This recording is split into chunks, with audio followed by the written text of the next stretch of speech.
Sveiki atvykę į IEEE duomenų bazės pristatymą, kuriame taip pat sužinosite apie naujus IEEE įrankius. Ir šiandien pas mus svečiuose IEEE atstovės Ester Lukaš ir Ana Abramovska. Ir šiandien jos pristatys, kaip atlikti efektyvią paiešką IEEE duomenų bazėje, kaip publikuotis IEEE duomenų bazėje ir taip pat naują įrankį Innovation Q+. So, hello everyone, welcome to IEEE training session. Today we have two IEEE representatives, Anna Abramovska and Ester Lukash. We are very happy to have them here. And today, in the first part of our session, Esther will give presentation about the techniques for effective research with IEEE Explore. In the following session, we will find out how to publish with IEEE. And in the last part, we will have the presentation of Innovation Q+ tool. So, Esther, the floor is yours. Thank you very much. Welcome to this session. First, I would like to introduce you to the IEEE. You see here three gentlemen on the screen. The gentleman on the right-hand side has been a founding member of the American Institute of Electrical Engineers. And this gentleman was also a member, as well as this one. Do you recognize any of them? Do you know who they are? Have you heard about the... Yes? Any person on the... Do you know? Yes, Nikola Tesla. This is Nikola Tesla. He was the member of the American Institute of Electrical Engineers. And this gentleman is Mr. Thomas Edison, the founder of the American Institute of Electrical Engineers, and Alexander Graham Bell. So we have, this is where the history of the IEEE started. There was also another organization called the Institute of Radio Engineers, and both these organizations merged together in the 60s, and this is how the Institute of Electrical and Electronics Engineers became what it is today. So we have more than 100 years of history in the field of engineering. Today, IEEE is a non-profit membership association. We have also members in Lithuania. We have members all around the world. Beside these activities, as a membership, we are an important publisher of journals, conference proceedings, and IEEE is developing standards as well, technical standards. For example, the standard for Ethernet is an IEEE standard and is used in many devices. We organize yearly more than 1,700 different conferences, organize or sponsor these conferences. And the journals, currently we have 180 different journals, also open access journals. This means you have also the possibility to publish open access. Everything what we publish is available in the IEEE Explore digital library. This is our digital library where you also have access to the conference proceedings, the journals, and the standards. And if you would like to learn about the activities of the IEEE in Lithuania, please visit this website. This is the IEEE Lithuania section. We also have a student branch at the Technical University in Vilnius. And there should be also a student branch, I think, at this university, maybe a small one. So if you would like to learn about the activities, also some of our chapters are active here, the Power and Energy Society, chapter, for example. Yes, so you have access to this database. The database name is IEEE IET Electronic Library on IEEE Explore. It is called IEEE IET because it also includes full text access to the IET conferences as well as the IET journals. This is a different organization in the UK, a membership association and an important publisher. So you have full text access to those publications as well in IEEE Explore, as well as to the German organization, VDE organization's conferences in English, Verein Deutsche Elektrotechniker. Their conference proceedings are also included in this subscription, together with the IEEE content. Yes. Every year, IEEE is publishing new journals. These are the journals we started new in the last years. You see in their titles if these are relevant for your research field or not. But basically, even the 2018 journals, they are already some of them were published or partially published in 2017. And in the last years, 10 years, we added 75 new journals. We published 75 completely new journals, and you have access to those journals in IEEE Explore. Okay, and the impact factor. The impact factor has been invented by librarians to measure the quality of different journals. The IEEE journals belong to very highly cited journals in different technological fields, like electrical and electronic engineering, telecommunication, artificial intelligence, automation, and so on. And you can check the impact factor of our journals in the journal citation report, which is part of Web of Science.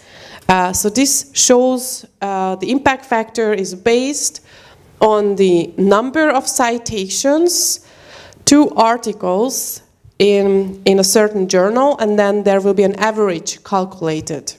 And this is one way to measure the quality of the journals.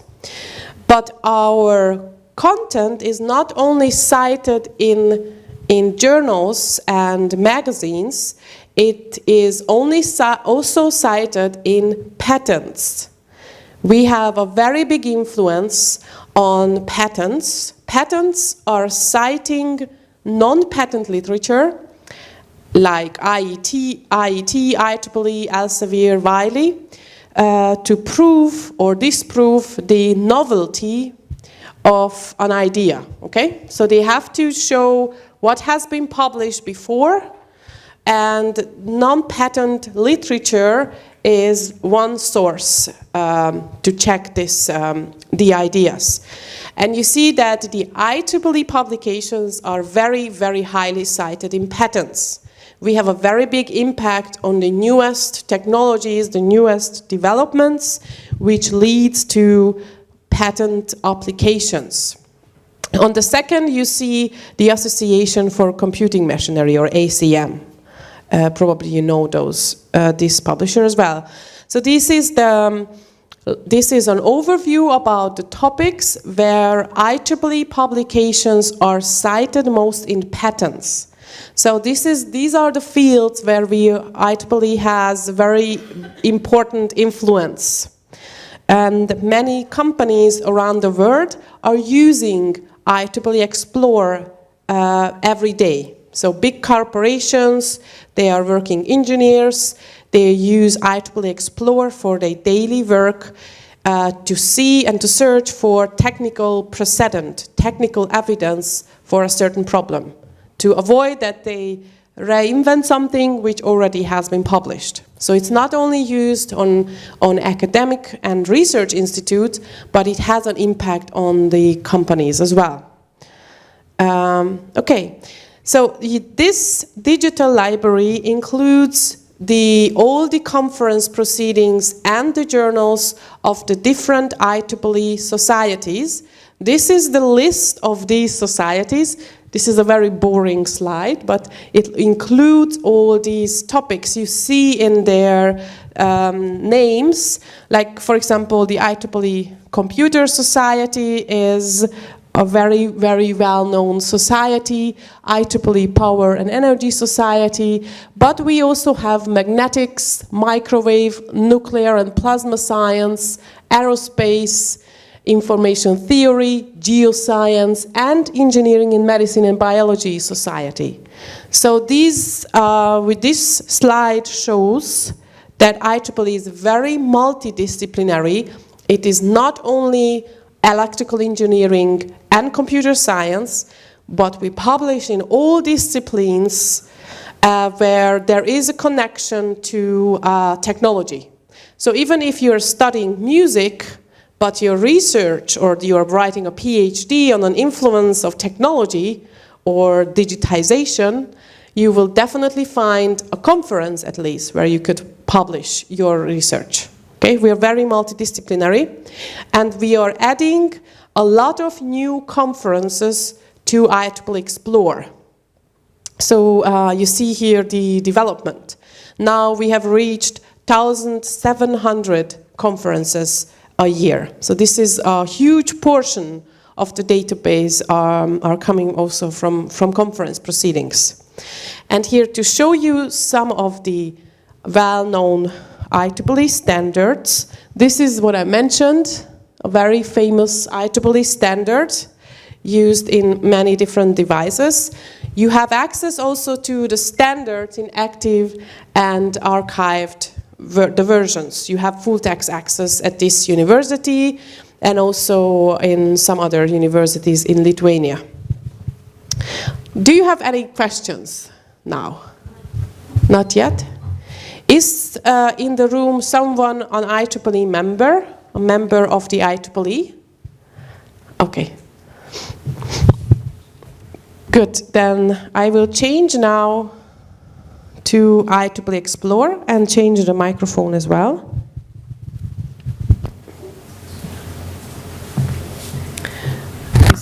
Yes, is this okay? Maybe a little bit closer. Yes.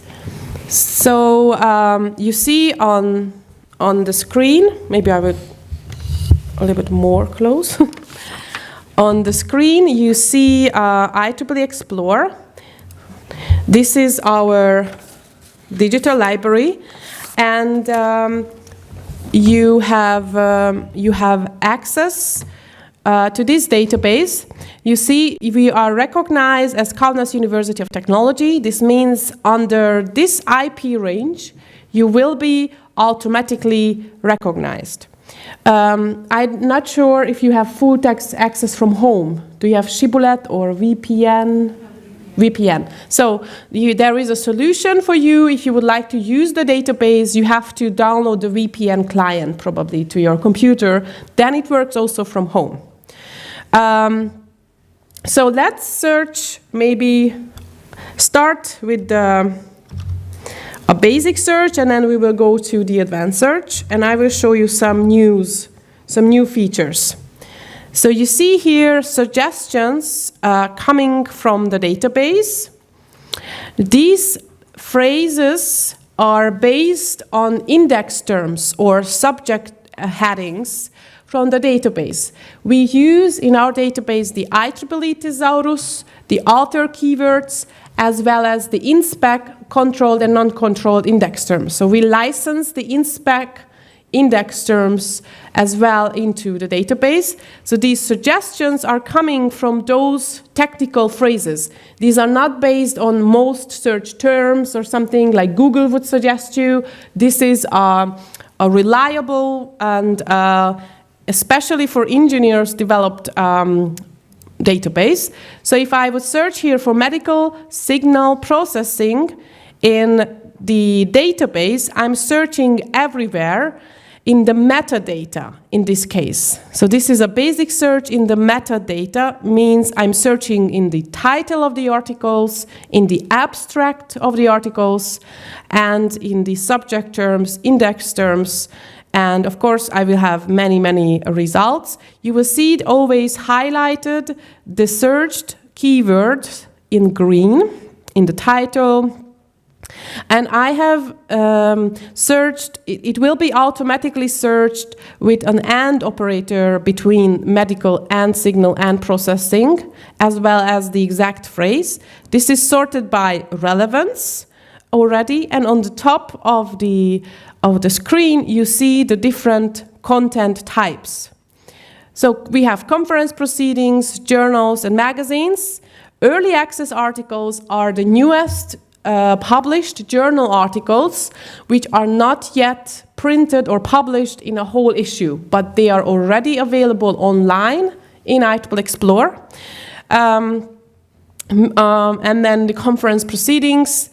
By default, you are always searching in the whole database, also in some portions which are not subscribed, like maybe the ebooks, but you can always change the sorting to my subscribed, or change the list to my subscribed content, and then the book's ebook chapter will disappear. But you see here we also have a standard. So you can also filter, of course, the result list by date. Then you have here the list of the authors, the first 5 and then the first 25 with the most articles. This is the number of articles. You can also double check again and type in, if I would type in the family name, I would search here again all the different variations, or you could search and then double check the different variation when the author has given the name in different versions. You could filter those versions from the result set. Under the affiliation tab or affiliation filter, you will see the most important university names, company names, and you could also double check this and search again by country or by company. So if I would search for Siemens, I would see here the different sites of Siemens. I could select those and find out what Siemens is publishing, or engineers at Siemens are publishing about medical signal processing. So this would be a quick way or to double check this when you are in the result set. And then you could filter by publisher. You see we have these different publishers. IEEE is also included, the VDE. Whenever there are supplemental items like media files, PowerPoint presentations, sometimes videos, you will find those under supplemental items. And this is something very interesting and very new, codes or algorithms. So let's have a look on this article. Whenever you see here this code sign, this shows that beside the full text of the article, also the algorithm or codes are published. Okay, so this is the full text. If we would go to the HTML, so let's check out the HTML full text. This is a journal article. It happens to be open access. Under the code and data sets, you will find which programming has been used.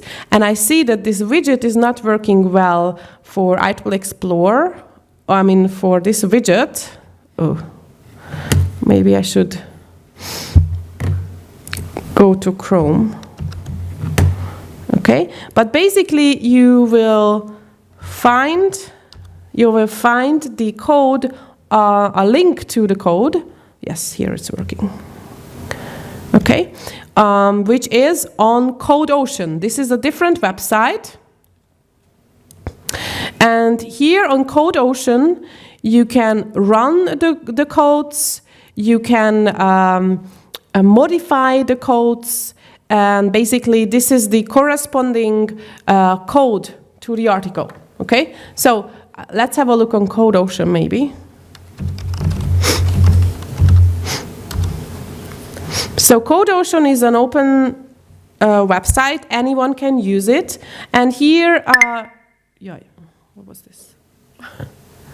Here you can see and browse the codes, and basically here the author decides beside the paper to publish the code or algorithms in CodeOcean. So the paper is on IEEE Explorer, the algorithm is in CodeOcean, and 10 different languages are supported, and the main benefit is here. You can execute all published codes without installing anything on your personal computer. You can upload, modify the codes, run it again, and see how the results change, okay? So here is the paper, and on CodeOcean, and this is a widget from CodeOcean in IEEE Explorer, you can have access to the codes as well. So this is something new. We started to publish these, or started this cooperation this year. But basically, this is the full text of the article in HTML, and let's go back maybe on the top of the page. The figures and pictures. So you have figures and pictures in the HTML, which you can see in higher resolution, and you can also download those to your computer. So from the HTML you can download. You may use these figures and pictures in your thesis or dissertation, okay? So you have the license to the database. What you have to do is check out this under request permissions. You click here, request permissions. Then the, okay, there's a pop-up somewhere. Okay. So request permissions, and then there will be this permission form automatically populated with the data of this article. And then you have to make here a selection. You would like to reuse in thesis and dissertation portions of the article, and now you have here the answer, what you have to do. IEEE does not require individuals working on a thesis to obtain a formal reuse license, okay? It's just enough if you print out this page, okay?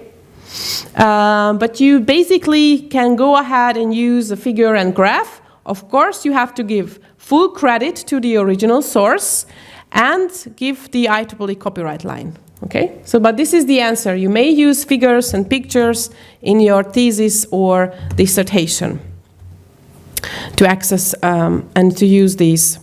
Here is an overview about the keywords we use in the database. We use the IEEE keywords, the author keywords, and we license the InSpec index terms as well into our database.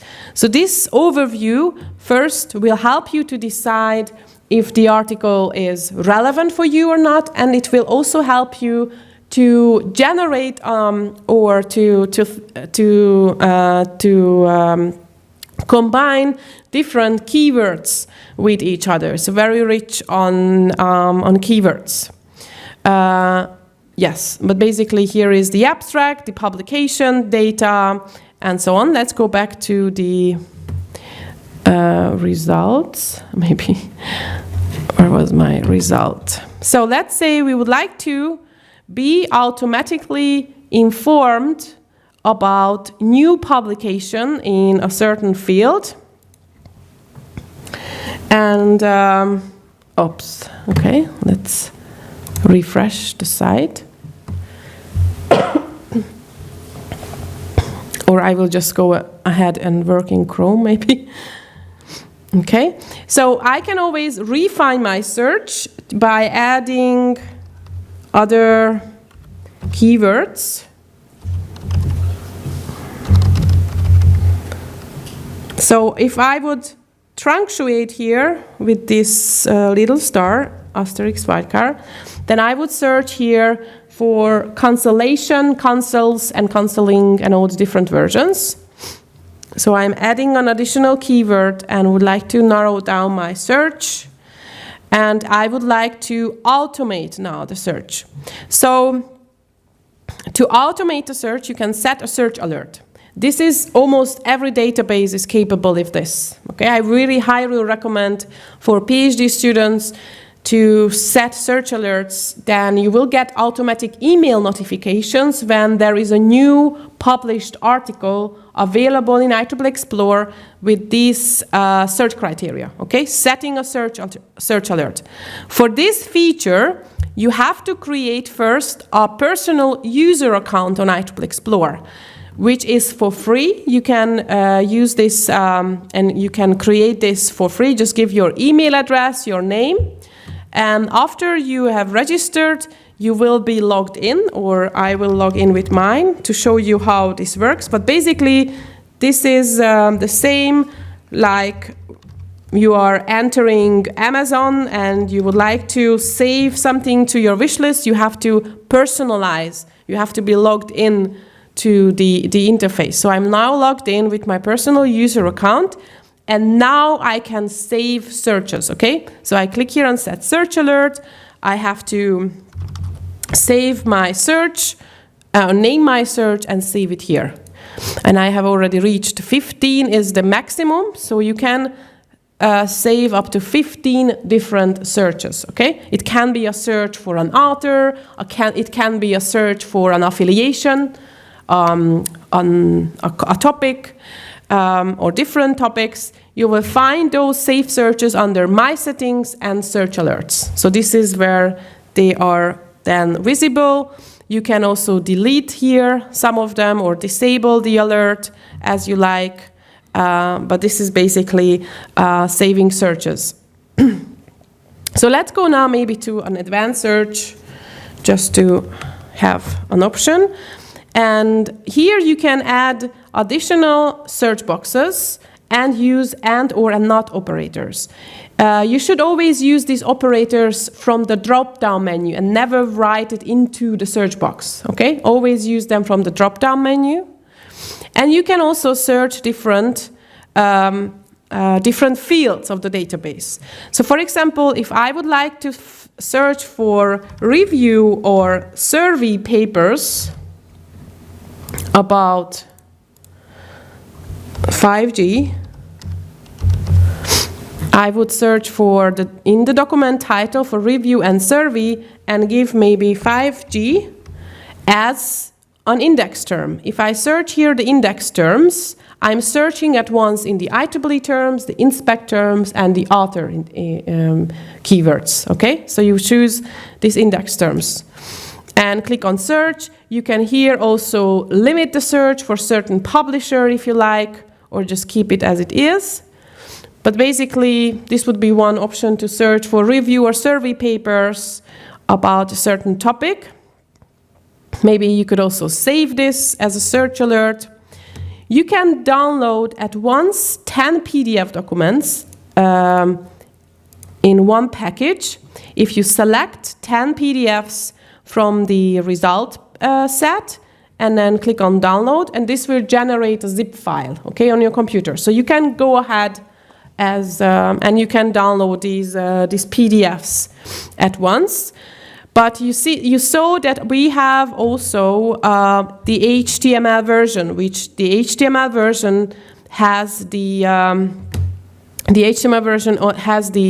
figures you can download, and it also has the mathematical equations. And maybe this example is a better one, like the last one.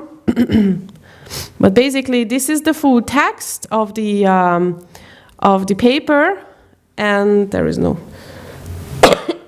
Maybe I will show you another one. Yeah, so you can download the PDFs, but you can also open up the HTML as you like.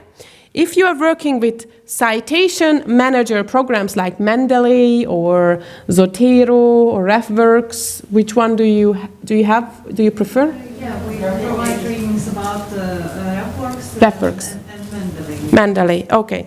Then you can also select these papers and export the into RIS or RefWorks, as you liked, in these formats, okay? So you can export those there, or if you're working with a bigger result set, you can download or export up to 2,000 results into a CSV file, okay? So if you're working on a bigger list or you need more information or about a bigger result set, you can download those as well into this file. Let's go back again to the advanced search and search the maybe the affiliation.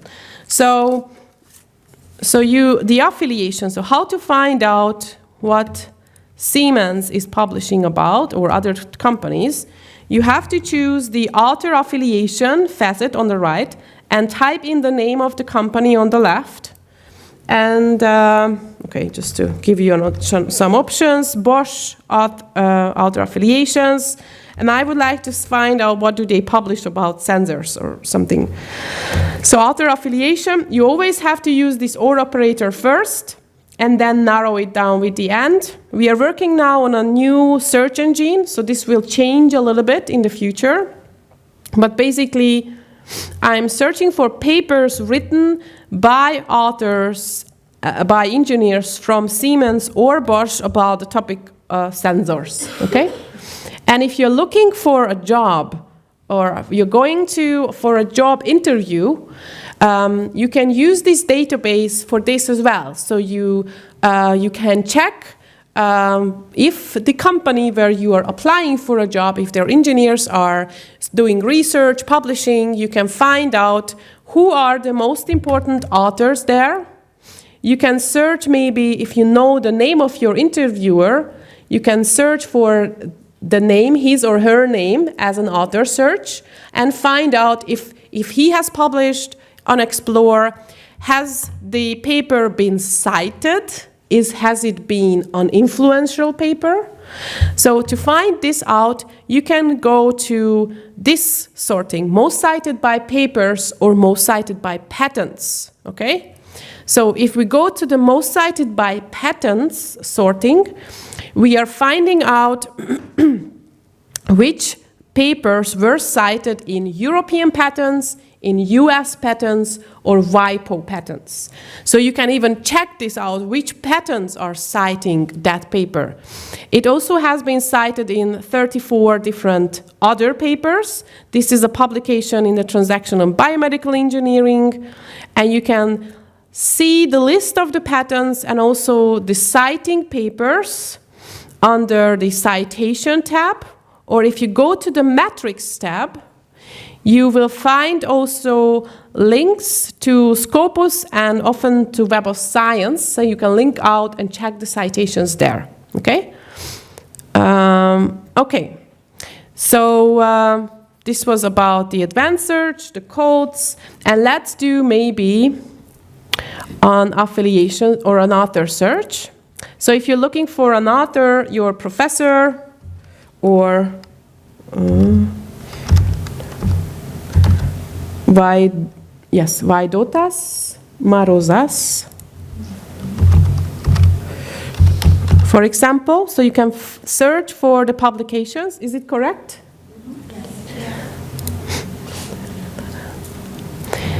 Okay. Okay, so I found 25 papers from this author. I can double check again. Also, the abbreviated form has been found, the co-authors, and under the affiliation, it seems he worked at the Biomedical Engineering Institute at this university. And he has been publishing, you can check, he has been publishing in different conferences, but also in this high impact factor paper, IEEE Transaction on Biomedical Engineering. Okay, and he has been publishing in one IET paper and the IEEE, and we also can see which places he prefers to travel to conferences, okay, or his colleagues. So he has been to many conferences, and yes, so we would like to find out his most cited paper. Here we are using the cross-ref citations, okay? So this is for librarians, the cross-ref citation data. This is a journal publication from 2012. And if I would be the author, or I am a student maybe of this professor, I could set up a citation alert. This is something new as well. So I could be informed when this paper got cited by someone, okay? So this would be a citation alert here. You have to be logged in with your username and password to use this, and you can add this to your citation alert, okay? So to be informed when the paper has been cited by someone else. This is a good example for mathematical equation. You will see these in the HTML version of the paper as text source. So you can copy the text source version of the mathematical equation and paste it into LaTeX, okay? This is a cool feature for many students. They really like this. And so either you click here on View Source, or you right-click on the mathematical equation, and you would see that in text commands, so the same like here, or in MathML code, which is another language. So this is gives you an accessibility for the mathematical equations as well.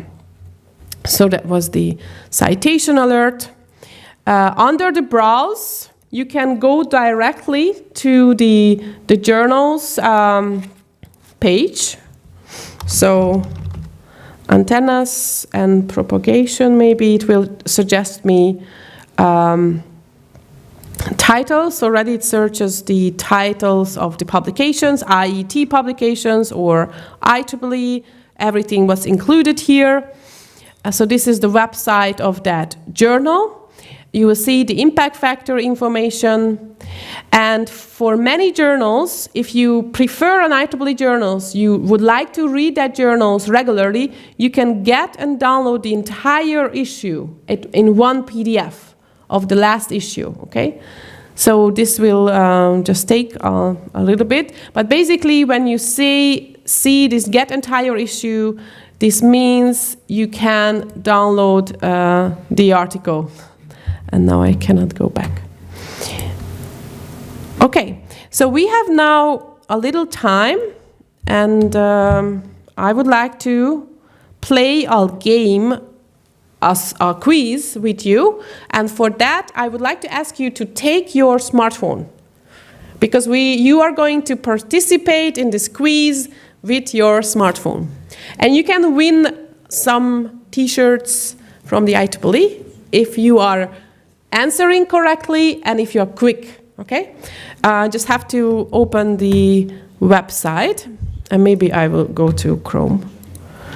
Okay, so just prepare your smartphone, and you have to go to a website, which I'm going to show you just in a minute. Just have to open the quiz.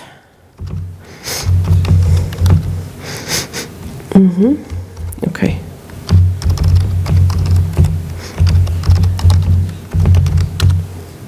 So it will be very, very simple, and we will play. Okay, so basically you have to go to kahoot.it, and in a minute you will, oh, okay, this is too loud. And now I know what's happening. Okay, I'll be very quiet. Okay, so basically you have to go to kahoot.it in your smartphone, enter this game pin. With that, you're entering the game, and give yourself a nickname. Okay, we will wait a little bit, yes, okay, so it's working for some.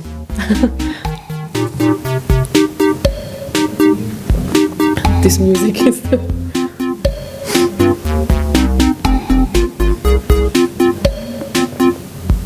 Yes, very good. It seems to work. So there are some people already registered. So you go to enter the PIN and give yourself a nickname or your real name.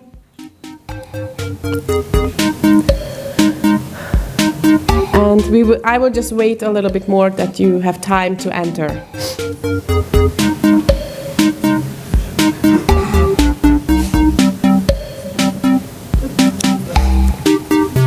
Oh, we even have this is nice. It works, these special characters.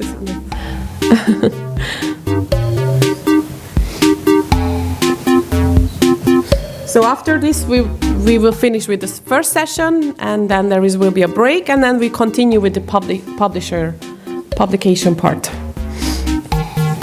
So I have 19 players already. Is someone else trying to connect? Should we wait? Okay, we will hold on.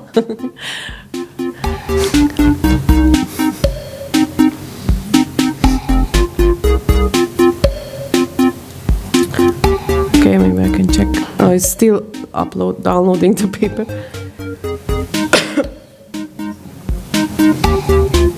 Okay, we have 20 players.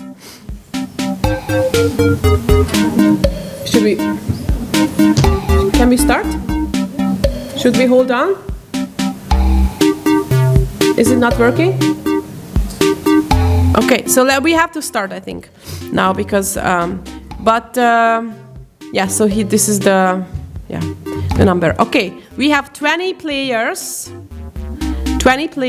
and we will start the game now. You will see very, very simple questions, and you have a multiple choice, okay? It's very, very simple. Okay, I click on start. This is the first question, but you see here the PIN number if you would like to join later. How many conferences does IEEE support and publish in IEEE Explore? And then you have very simple options. So less than 100 or more than 1,500, or so I already have 12, 14 answers. If 2, 1, the time is over. Okay, so 15 correct answers. We have more than 1,500 on IEEE Explore. So IEEE supports many conferences, and Rasa has been very quick with the answer. But that's not the game, so you have to keep up. We're going to the next question. How many different journals and magazines does IEEE publish in IEEE Explore? And again, you have these different options. Okay, that's quick. You're very quick. 18, 19. Okay, one other person, and then yes, more than 180. And as I mentioned, I will introduce you also to our open access publications in the next session. So we'll go next. It's still Rasa is leading the game. And we go back. Next question. Which of the options below is not one of the search operators available in IEEE Explore? This is very simple.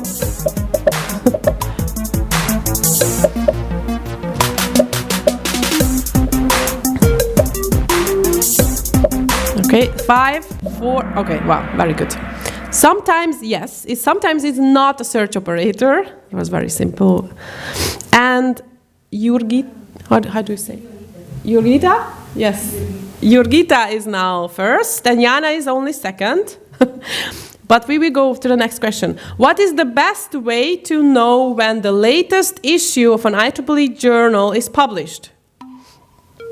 I have not shown you exactly this feature, but it's very simple. I've been mentioning this kind of notifications before. So check the IEEE Explore, go to the library every day and ask the librarian, or subscribe to the print edition. I need 2 more answers. 3, 2, 1. Okay. Set a content alert. Yes, you can set a content alert on the website of the journals. Just show you quickly. Here, this is the IEEE Access. This is a multidisciplinary open access publication, and here you can add a journal to alert. You just have to create yourself the personal user account. Okay, who was, Jana is again the leader, and okay, and LM is second, but we have, we have 8 players who has been correct for the whole time. So 3 answers or 3 questions. Which of the following is not an optional criteria to sort results by on the results page? I have shown you this. What is not an option? Newest first, most cited by patents, most cited by papers, or favorites? What is not an option? You have also most cited by and oldest first. Yes, favorite is not an option. But we have newest first, most cited by patents, we have, most cited by papers, we have as well. Okay, who was the perfect? LM. LM is the leader, but it's still not the end. I think there will be another. This is the last question. Search operators are elements that express relationships between what? Content types, citations, search terms, or search expressions, or facets. So 19 seconds.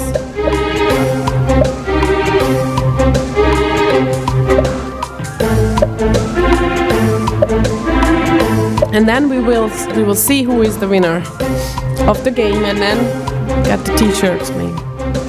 2, 1, okay, over. Yes, so search operators like and, or, not are expressing relationships between search terms or search expressions. Okay, so this was the correct answer.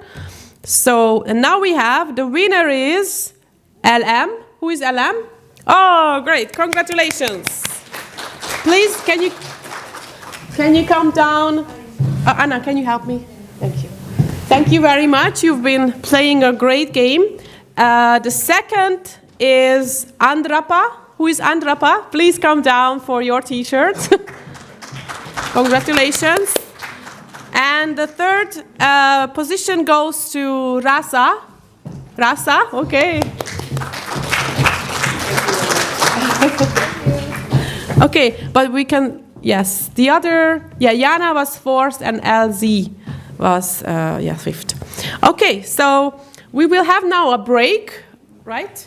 We will have a break, and then we will continue with the other topic at 11 o'clock about getting published with the IEEE. Okay? So you have a break now for 10 minutes.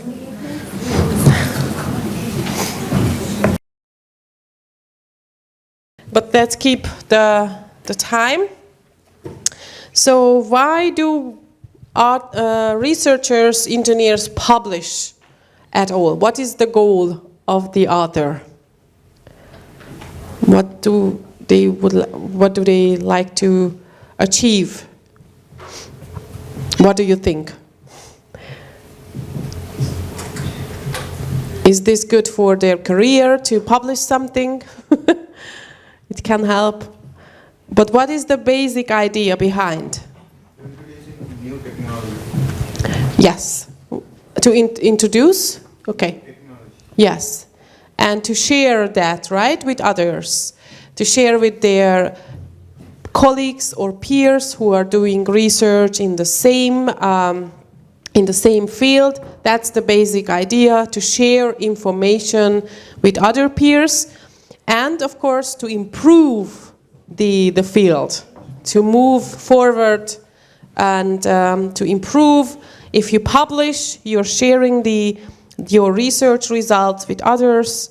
And, of course, it will include, or it will also have an impact on the institution's reputation. In the institutions, the universities are measured also by the number of publications of their authors. They will be measured how many citations those publications get. They will be measured what what impact factor journals they published, and based on this, they can apply for research funds. So it's very well connected to the research fund, the reputation of the university.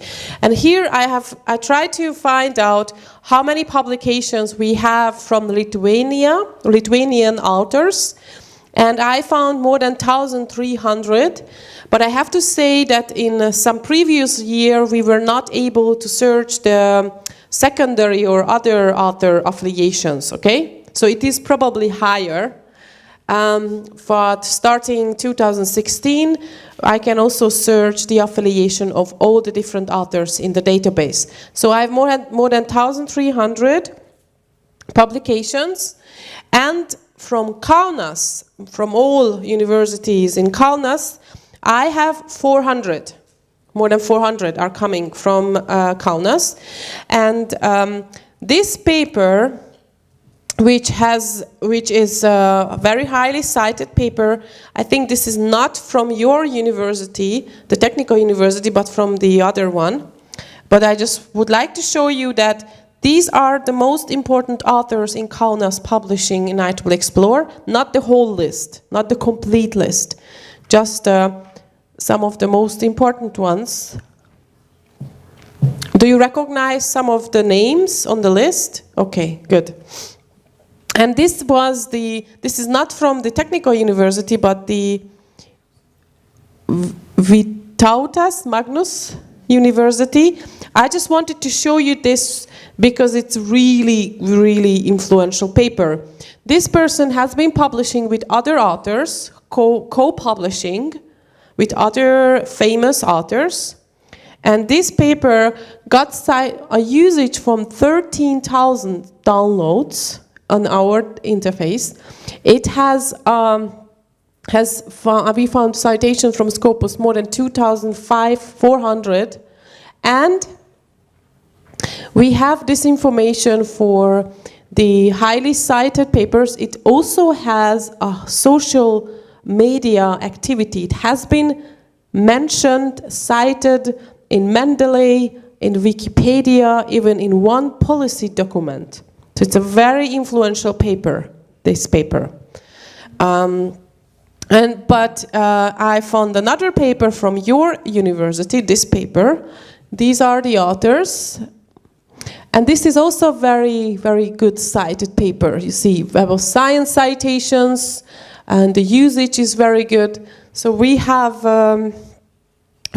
authors, and you publish influential papers in IEEE Explore. But basically for PhD students, I guess it is a requirement for you to publish. What are the basic criteria for PhD students at this university to publish? Do you have like a recommended list, or? Actually, it should be journals which are indexed in Web of Science. Yes. Mm-hmm. The most important criteria, and also actually they look to impact factor. Yes. Like they compare impact factor with aggregated impact factor category. Yeah, so at least it should be indexed in Web of Science. The majority of our publications are indexed in Web of Science or Scopus. And you've heard this is important. For the university is also checking where the researchers publish. The funding is also depending on this. And it's not only beneficial for the author to get published because it will help you to improve your career, but it's important for the department where you work and the faculty where you work, and definitely creates value for many different stakeholders. Okay, but how do we choose the right publications? So there are many, many thousands of journals or conference proceedings or conferences. How do you decide where you would submit your research article? Do you have any idea how you should do this or how you currently decide about this? So definitely it should be journal or a conference which covers the topic of your research. Okay? This is maybe the first step. It should be a publication which is peer-reviewed. So this is minimum criteria. It should be a peer-reviewed journal or relevant conference. It means the information is vetted by someone else or a committee in case of the conferences. It should be vetted and checked before it's published. Sometimes you receive emails from unknown publisher where they promise you maybe $100 and they say, if you pay $100, your paper will be published within 7 days. Would you publish your research on those conferences or publications? But you have to check. So my goal is you have to check how reliable that journal is. Is that journal indexed in Web of Science or Scopus database or InSpec? You can check. You can check who is the editor of the journal. Is that a well-known person in your field? But basically, there are, unfortunately, predatory journals and predatory conferences even around the world, and they try to cheat a little bit on or use this young authors for the journals. But be careful about this, and maybe ask your supervisor. That's the best source to help you to find relevant journals and conferences for your research and to help you decide. But as I mentioned, we have many journals and conferences.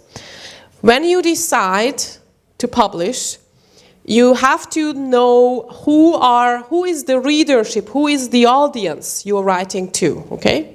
So you are writing to academia, you are writing to other researchers, but you are also writing to the industry, especially at the IEEE. So they are engineers using the technical output to develop new products.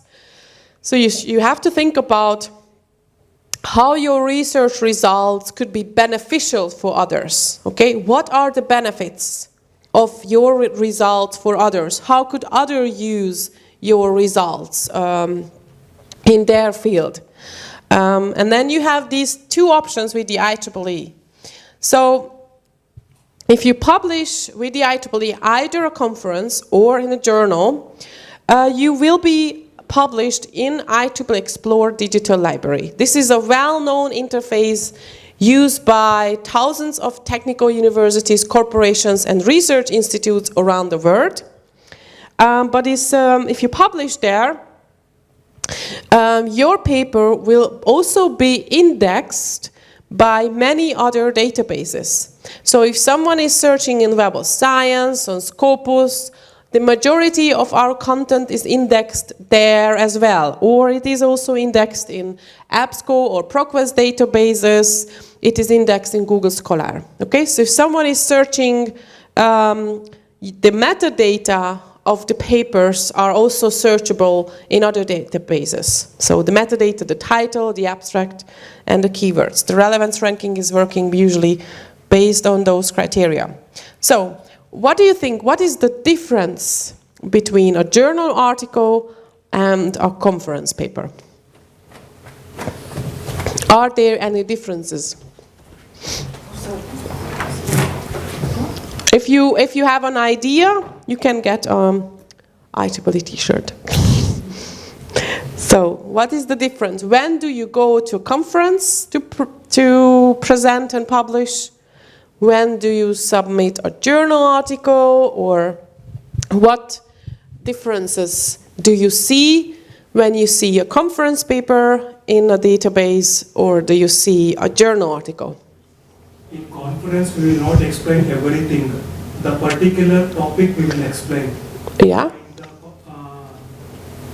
in publications we will explain everything, each and every point, when compared to conference. That is the difference. Yes, so it's not going into the detail so much, you mean. It does not include so many citations, conference proceedings. For an example, you will explain in conference just an abstract, that's it, like posters. Now, well, you published the full text as well. It's well, at least at the IEEE. We usually publish the full text. You submit the abstract first, and then it's accepted. You have to submit the full text as well. But yes, sometimes it's only the abstract, but that's not the majority. But when do you go to conference? So you start or you research, or you new project. Yes? When we get a new idea of something, we can just propose that method in conference. But in journal, we can research the full thing, and we need to proceed a whole research works in journal. Yeah, yeah. So basically, yes, I think you deserve the T-shirt. So basically, you can go to a conference. Thank you. When you have started to work, maybe on a new project, you can go to a conference to highlight your very recent work where you just started. You can go to a conference to present preliminary results. So you go there, not the end result, but maybe the preliminary results are important enough to be discussed in the conference.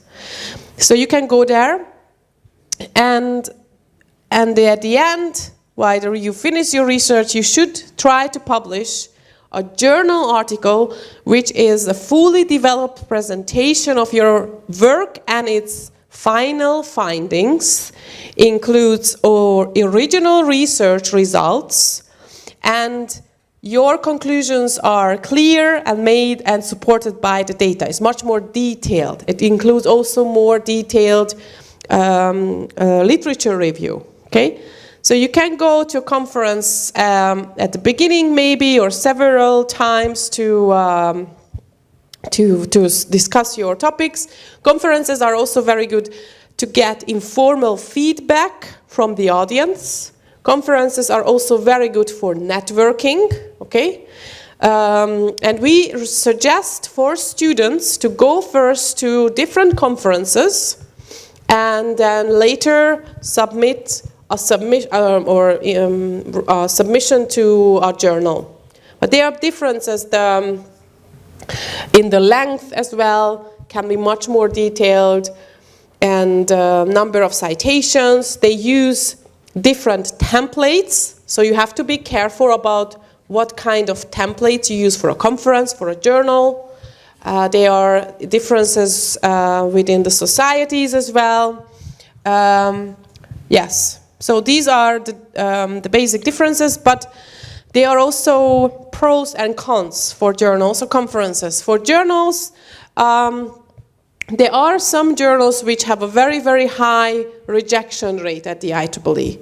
They can just pick the very, very best articles only. And the peer review time can also take longer, depending on the title. The disadvantage with the conferences is that you have to go to the conference and present the paper. So there is no online IEEE conference. You have to go there, you have to present, you have to also defend or discuss your ideas there. And after you present it, the paper will be published in IEEE Explorer. Usually there is a check before it's getting published to an IEEE Explorer, but usually it is published approximately 3 or up to 6 months after the conference. So conferences are also good to publish maybe something more quicker or share the ideas quicker. And journals they have a higher rejection rate, of course, and the highest impact factor journals have a higher rejection rate. So we would like to decide. IEEE has many different titles or possibilities.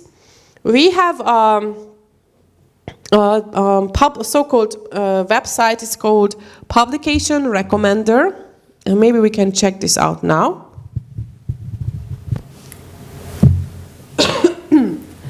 So this website, it's meant for authors to find relevant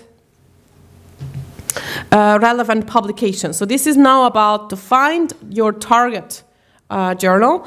So I would enter here maybe a topic, leaky wave antennas, for example. You have to choose from this drop-down menu. Click here, get recommendation. I understand that I will be not published. This is just a suggestion list. So I found 11 periodicals, so journals or magazines, and more than 43 conferences. You will see those titles listed by relevance in the publication recommender. This is unfortunately not quite accurate because all of the journals have some kind of open access possibility. But you will see the impact factor information, and on the right-hand side, the approximate time between submission and publication time on IEEE Explorer. So this is an average approximate time. There is no guarantee for this, but often you will see that the letters, they have a little bit shorter peer review time. Basically, these are the titles. If we scroll down to the conferences, you will see the list of the conferences. You can also show those conferences on a map where they are taking place. So maybe this one is some of the conferences here nearby, but it's your decision where you would like to travel. But for the conferences, you have to cover the travel costs, the accommodation cost, as well as the registration fees often. If you are an IEEE member, you can get some discounts. So I recommend, at least for the PhD students, to get a membership, because that's the last or least expensive way to get into the membership, and you can get discounts on the conference fees, the attendee fees, if you are a member. So you go to the conference's website, and you will see also which society, IEEE society, is sponsoring this conference.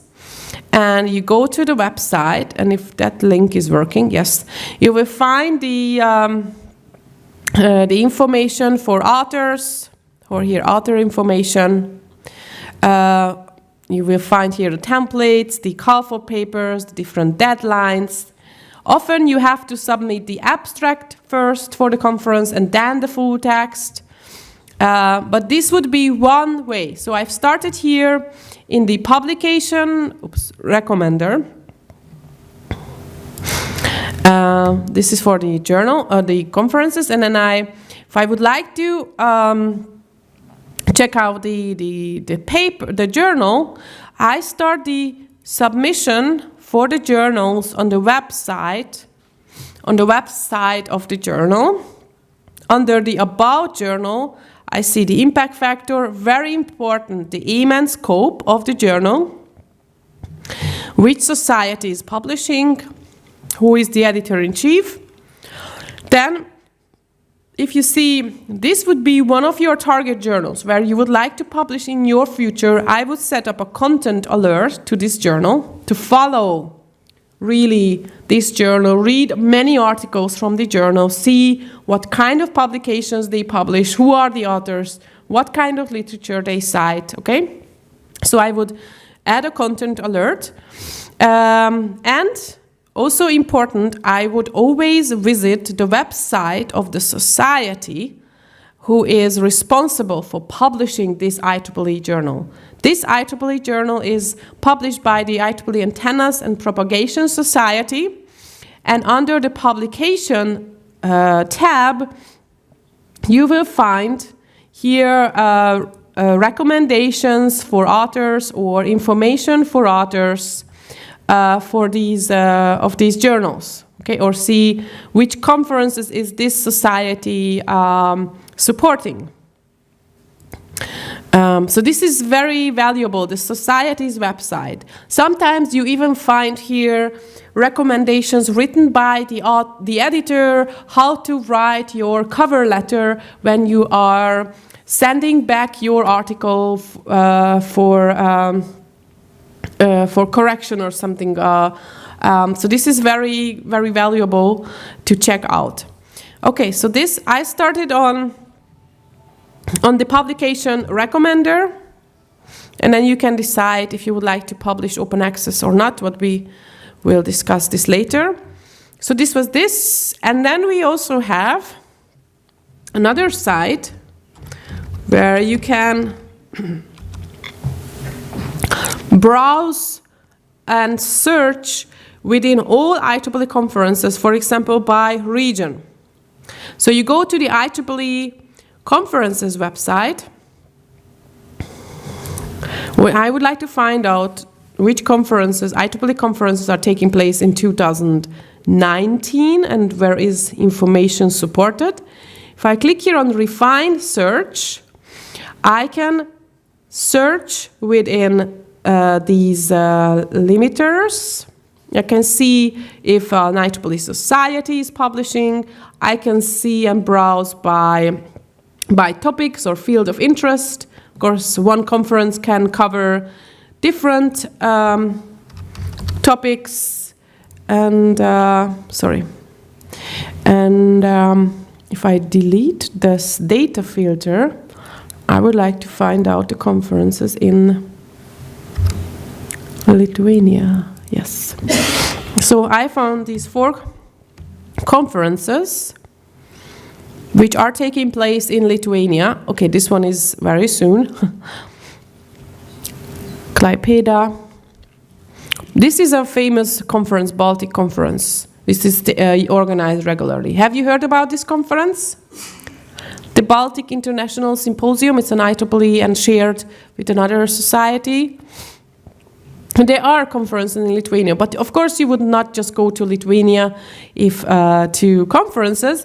If you would like to see the conferences in Europe, you can select Region 8, which includes also Middle East and Africa, but Region 8 is at the IEEE, covers the Europe, Middle East, and all these conferences. And then you maybe can check the bioengineering conferences in this region. Okay, so this is another site where you could check. Okay, so this was these were the topics. Okay, and let's discuss now the different, So basically for a journal, you start the submission, you start the submission, the mouse is not working well. You start the submission on IEEE Explore, and for the conferences, you start the submission on the website of the conference. Okay, so this is for the journals. You have to find the journal's website on IEEE Explore, then click here on Submit Your Manuscript. After you have clicked, you will be linked to online submission form. Different IEEE journals use different online submission forms, so you have to register for the journal as an author. Here, and for the conferences, you start on the conference's website. I have shown you this site, or you can filter the conferences by region, or you can also show them on a map, if you like, on this feature as well. And so you find the abstract, the templates for the conference. Usually at the conferences, a committee is deciding which paper to accept. So the peer review process a little bit is different from the journals, but you will always see the answer from the peer reviewer or the experts who are deciding and giving feedback about your paper. Who has ever published a paper at a conference, maybe, at least, at an IEEE conference? Yeah, not the IEEE, yeah, I know, yeah. At Yes, yeah. But who has been to an IEEE conference and presenting? Okay, other conference from other associations? Okay, so usually you submit the abstract and then the full text. And yes, students typically start to publish in conferences. And very often the supervisor sending their students to conferences. And these are some very important questions to ask yourself if you are an author or a researcher or a PhD student. Why are you writing this paper? So you have to decide, have to make the decision, are the results in your research, are they already, or the findings, are they already on the level or on these to get published? Is this ready? Is your story ready to get published? And previously I mentioned, ask yourself this question. So, are you writing the paper only the sake of writing it? Or, better, do you want to show how others can benefit from your research? So ask yourself these questions. And then if you answer this with yes, you know how others can benefit, then you are on the step to get published or a conference or a journal. But if you have been or you have been already publishing other papers, can you just copy and paste the same paper and submit again at a different publication? No. There is a policy, of course, about duplicate publications. We would like to avoid duplicate publications. And this is the policy that you should only submit original work that has neither appeared elsewhere, somewhere else in another journal, nor is it published or is under review at the same time. So you cannot submit the same article at different journals at the same time and just wait who is accepting, of course.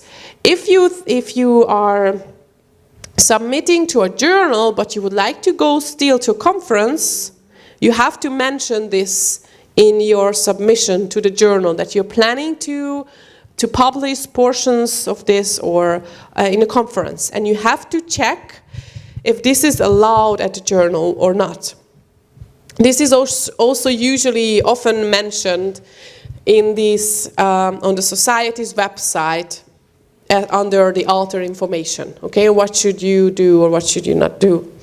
But if you have been publishing previously, maybe preliminary results at a conference, you may use that as a base, okay, in your new submission. But in that case, you have to convince and explain how new contributions you are adding beyond the previously published results. So here, and of course you have to indicate how the new submission offers substantially novel contributions beyond those of the previously published works, and you have to cite that paper as well.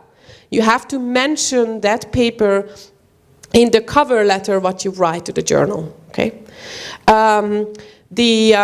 we have been in Krakow a couple of weeks ago or months ago, and there was a gentleman who was working as a reviewer for another big publisher, and he mentioned that he was really surprised to see how often he gets papers on his table from authors where the author has already published somewhere else. The first thing he checked is going to Scopus or Web of Science, search for the author's name, check out his papers, and he said very often he sees the same figures and the same graphs often. So he really carefully checks this. And IEEE is of course using a software as well. And we are checking the text of the submitted article to avoid plagiarism and also to avoid duplicate publications. So this will be used at the editorials, at the journals, in addition. Okay, so, yes, please. Actually, very often researchers present some results in conference.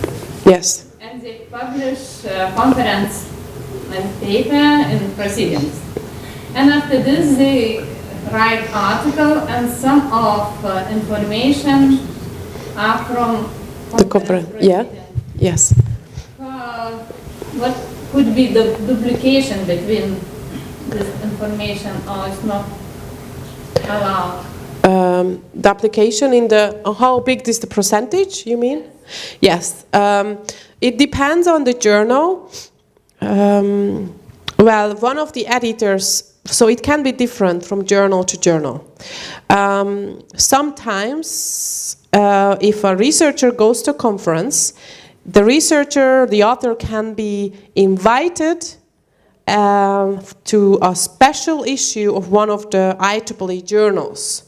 In that case, the author may use a higher portion of his or her previously published conference paper in the published special issue article, okay? But usually they should not use, in the text, they should not use more than 40% in the new journal article from the conference proceedings. But this is an average, I would say. 40. But this can be different. This depends on the journal.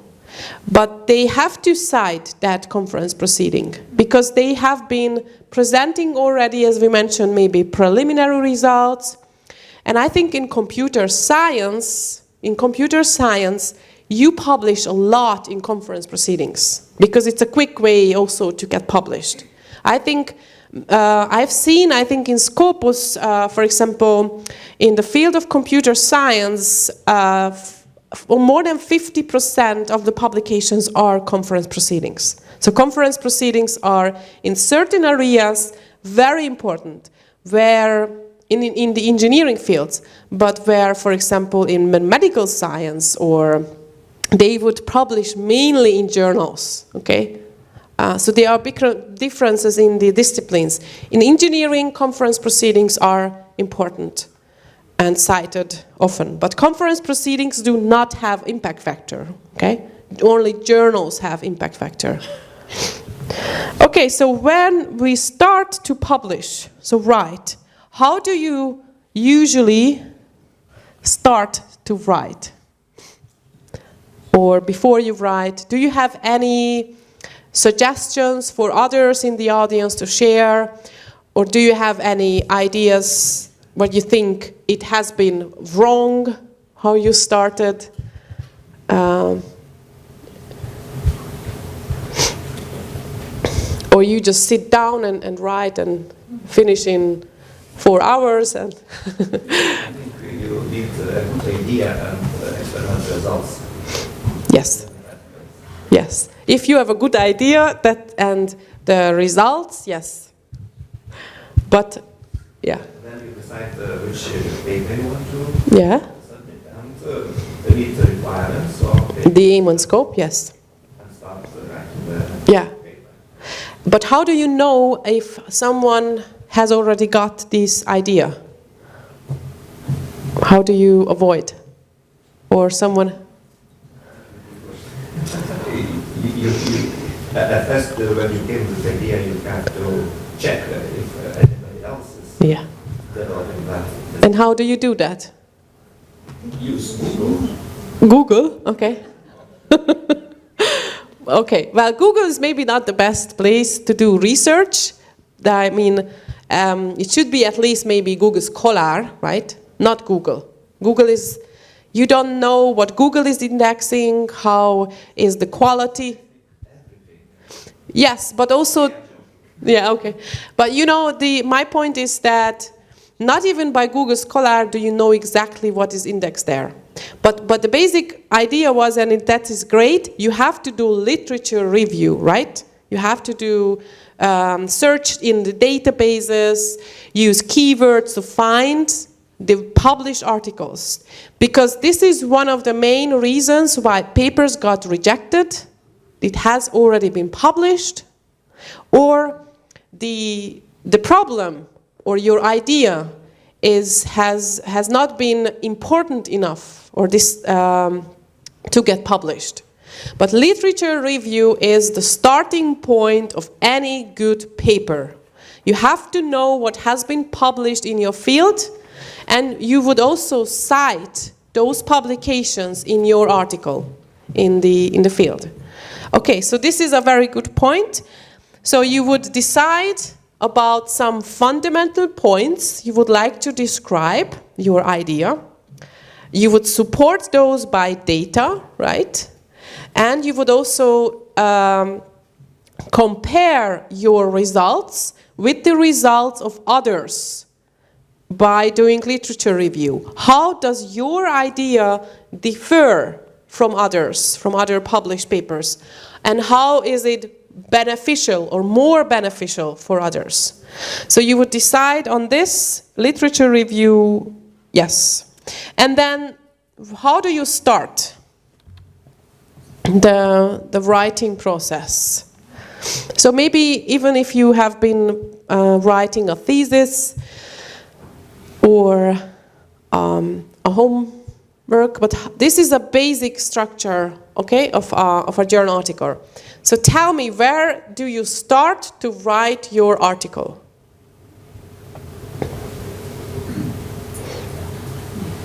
Do you start with the title? Where do you start? And this can be different. Yes, because, well, you do the literature review and then you know, but okay, but the text, the actual text? First, title. This is where you start to write? Abstract. First we will start abstract. Okay, you would write the abstract, you would write state of the art. State of the art is usually the part of the introduction when you write about this part of the introduction. Others, where would you start? Methodology, it's also a good idea. And others? Introduction, said someone introduction. So there are different ways to start. One way is the methodology. Well, the methodology is maybe easy to start with because this is what you know the best. Maybe you have spent a lot of time to collect this data, or this is what you know the best, it's the easiest to start with. Or the introduction is also a very good way to start because here you're writing about the basic, this is where you basically started your research. Why is this a new and important problem you would like to solve? What are the benefits? How does this differentiate to other published articles? And you cite state of the art. Introduction.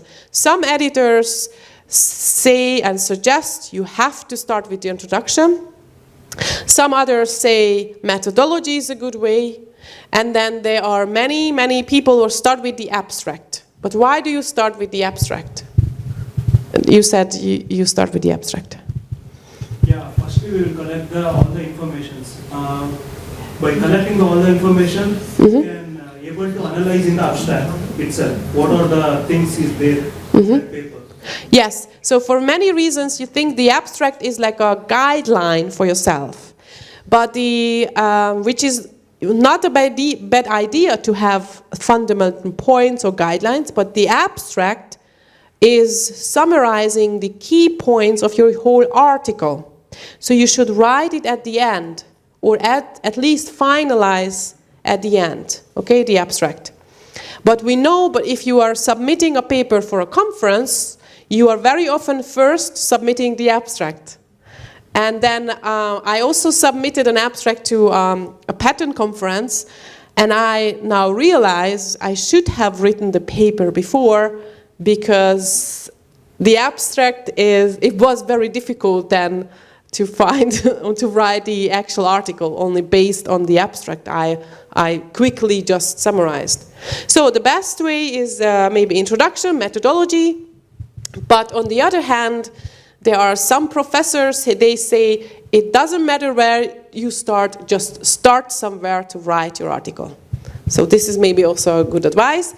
The abstract is something you should finalize at the end, and also the title you should finalize at the end, because a title is, of course, a very important part of your paper, and this is the first portion of the paper, of your research results. What is visible for the readers, the audience, and also to the editors, the peer reviewers.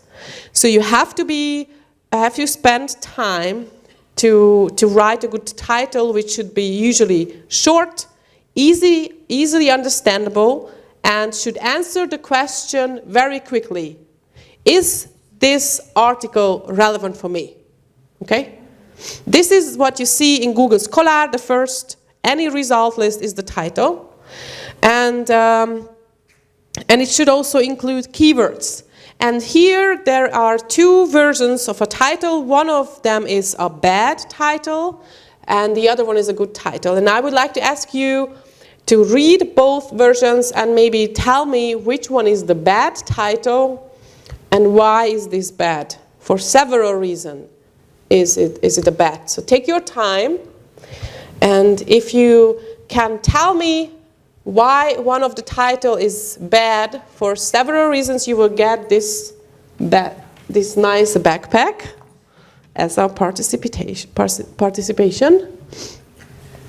So one of them is, it's very obvious which one is bad. But why is this bad? It's not just for one reason.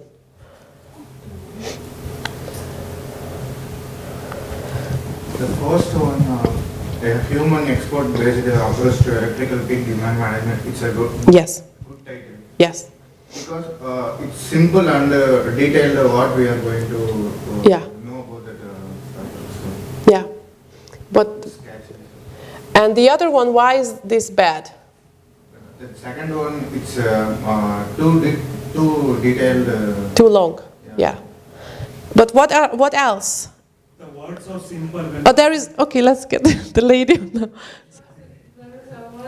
a better approach. Yeah. We actually don't know what's the better and what's worse. Yeah. And also this, and this one? Yeah, it's vague. It's not compared to what? Or better compared to what? It's long. And what else is, can you, if you see here, this electrical peak demand management. And this is not using these, a technical phrase takes longer to understand, but this was a very good point. This is not scientific. Different methods and better approach as well. So you should not write something like this in the title. Anna, can you help me to give the lady this backpack? Yeah, so novel approach, new approach, these are not good, not so good titles, but definitely better approach is not good. The abstract is something what you write at the end, and you would actually, the abstract is a mini version of your article or a microcosm of your article. It, depending on the IEEE journal, it can be 250 words or 150 words only. It's very difficult to summarize everything in the abstract. And here, and this is just a reminder, you write about why you did your research, why this was important, what you did, how the results were useful, important, and move the field forward, and why they are useful. And so you can maybe remember these questions when you write your abstract. If you have to use keywords and index terms in the abstract, these are some advices for the publication of the Electron Devices Society. So one paragraph, no mathematical equations, no citations in the abstract, and use keywords. And this is again a good and a bad example. The second one is bad because it is actually It's not reporting about the results in the paper, but describing how the paper is structured. And this is not the goal of an abstract. So you should not just describe the paper structure in the abstract. You should report about the actual result and answer these questions. Why you did it, what you did, how these were important, and why these are important, and move the field forward.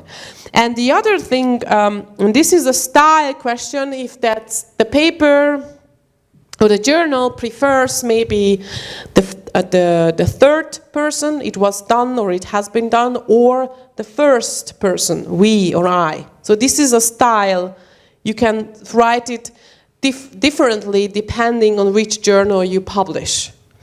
But definitely this abstract even includes abbreviations. There are some journals, they do not allow abbreviations in the abstract, so there can be style differences within the IEEE. The keywords, this is something you also have to decide when you are submitting your paper. So you decide on the keywords, which should be logical, searchable as well, and describe the topics of your publication. And this you have to choose when you submit your article from the IEEE thesaurus, or a lexicon of keywords. And this includes maybe more than 2,000 keywords. You have to choose from those. And in addition, you have to choose also your own. This is what you can freely decide. Sometimes the IEEE thesaurus is not detailed enough, so you can choose from your own keywords. These are two types you can decide or influence, and later when the article is published and it is indexed by InSpec, we will add the InSpec index terms to IEEE Explorer, which will improve the relevancy ranking in the database. So this is something you cannot influence, but we will add to IEEE Explorer. Okay? Keywords can have also an influence on the peer review process. If you decide those keywords, these keywords will help the editorial of the journal to link your paper to the appropriate assistant editor or the peer reviewer. Okay? So this was from the Computer Society. They use also the keywords in the peer review process. Okay, introduction. How to write a good introduction, and actually we basically summarize what you should write about this in the introduction. So you write in the introduction about why your idea was new and important. You have to answer what has been done before. So this is where you cite the literature review. What do we know? What is state of the art? And how does your research bring significant new understanding, a significant improvement beyond the already published papers? So how does your idea differ? The introduction is usually the first part of the paper, or maybe the abstract. No, the abstract is what the reader is checking. What is the second? If you would like to quickly check a full text article, where do you read it from the beginning to the end, or do you jump to sections? Conclusion. Yes, very often. I mean, this is a general reader behavior. You would maybe check the abstract, jump to the conclusion, introduction, jump to the conclusion. Sometimes I see papers on IEEE Explorer where at the end of the introduction, the results are already mentioned or summarized. So please, if you know which journal you would like to publish, set a content alert on that journal and read regularly articles, how they are written, okay, how they are structured. So, but basically you are in the introduction, literature review is included, and if it's allowed at the end, you can write about how the article is organized, okay, but not in the abstract. At the end of the introduction, you can write about this. Okay. The methodology, this is, we mentioned you could start to write here as well. The methodology, it is important that it is written objectively without analysis or interpretation. You have to describe the processes, the methods, what you used to get to your results. So the methodology is describing those processes objectively without analysis. So you write here about what did work, and also you have to write if something did not work and could be also be important to be shared, and why did this not work. So you describe the processes. The reviewers as well as the readers will evaluate the methodology carefully to understand how did you get your results. So it should be detailed and understandable enough to make it clear for the reader and the reviewer how did you get the results. And in the first session I mentioned the codes and algorithms. So many of our journals and some of the conferences now allow for authors to share the algorithm or codes as well when they publish a journal. This will help to make the science reproducible, so to duplicate the methodology and get the results. And we think you would also get more citations to your paper if you also publish the algorithm or codes together, if it's relevant to your field. So the methodology, you would use here also figures, tables, graphs. I've shown you those, some of them you can see the mathematical equations in MetaMath code, in text commands. And let's go quickly over the results and the discussions.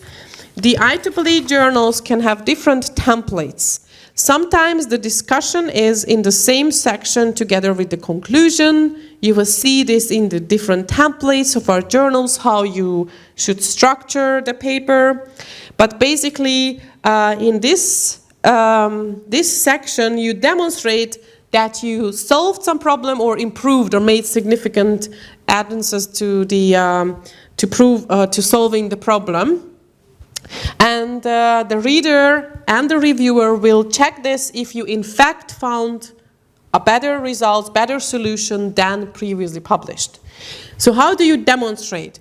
First, you summarize the data. So without analysis, you present the results. It's very clearly. Here you can use figures and tables to explain your results. And in the discussion part, you are interpreting, you are explaining what the results mean. Why is your research offering a new solution? How does it compare? How does it compare to other published results? How does your results compare to others? What do they mean? What did you find out? What was not known before? So this can be structured differently depending on the templates.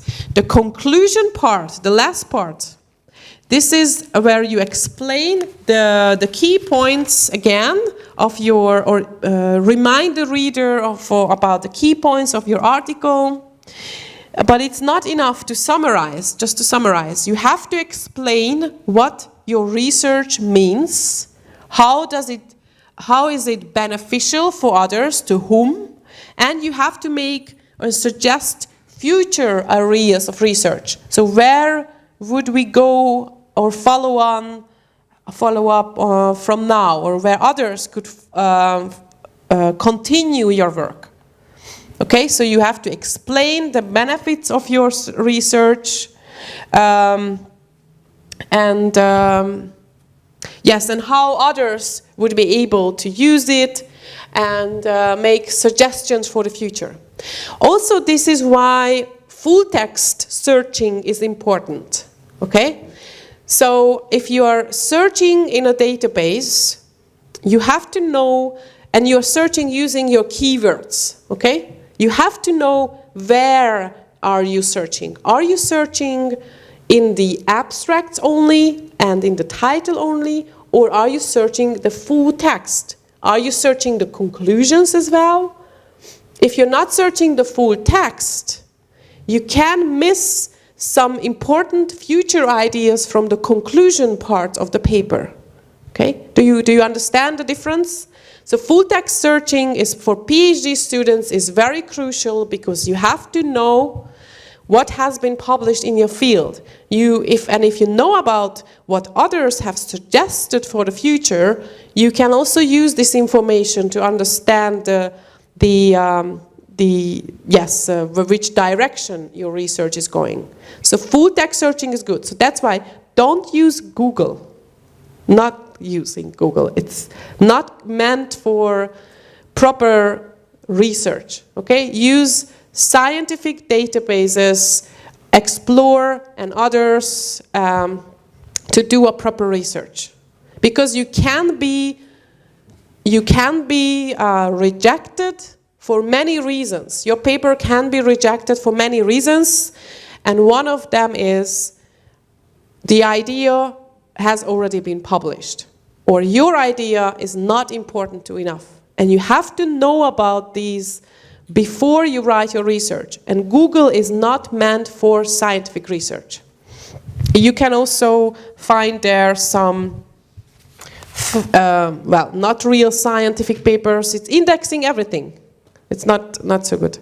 So the reference list is including literature. So you are citing literature for many different reasons. When you are summarizing state of the art, when you are proving or disproving or validating some information. So for many reasons you would cite different literature.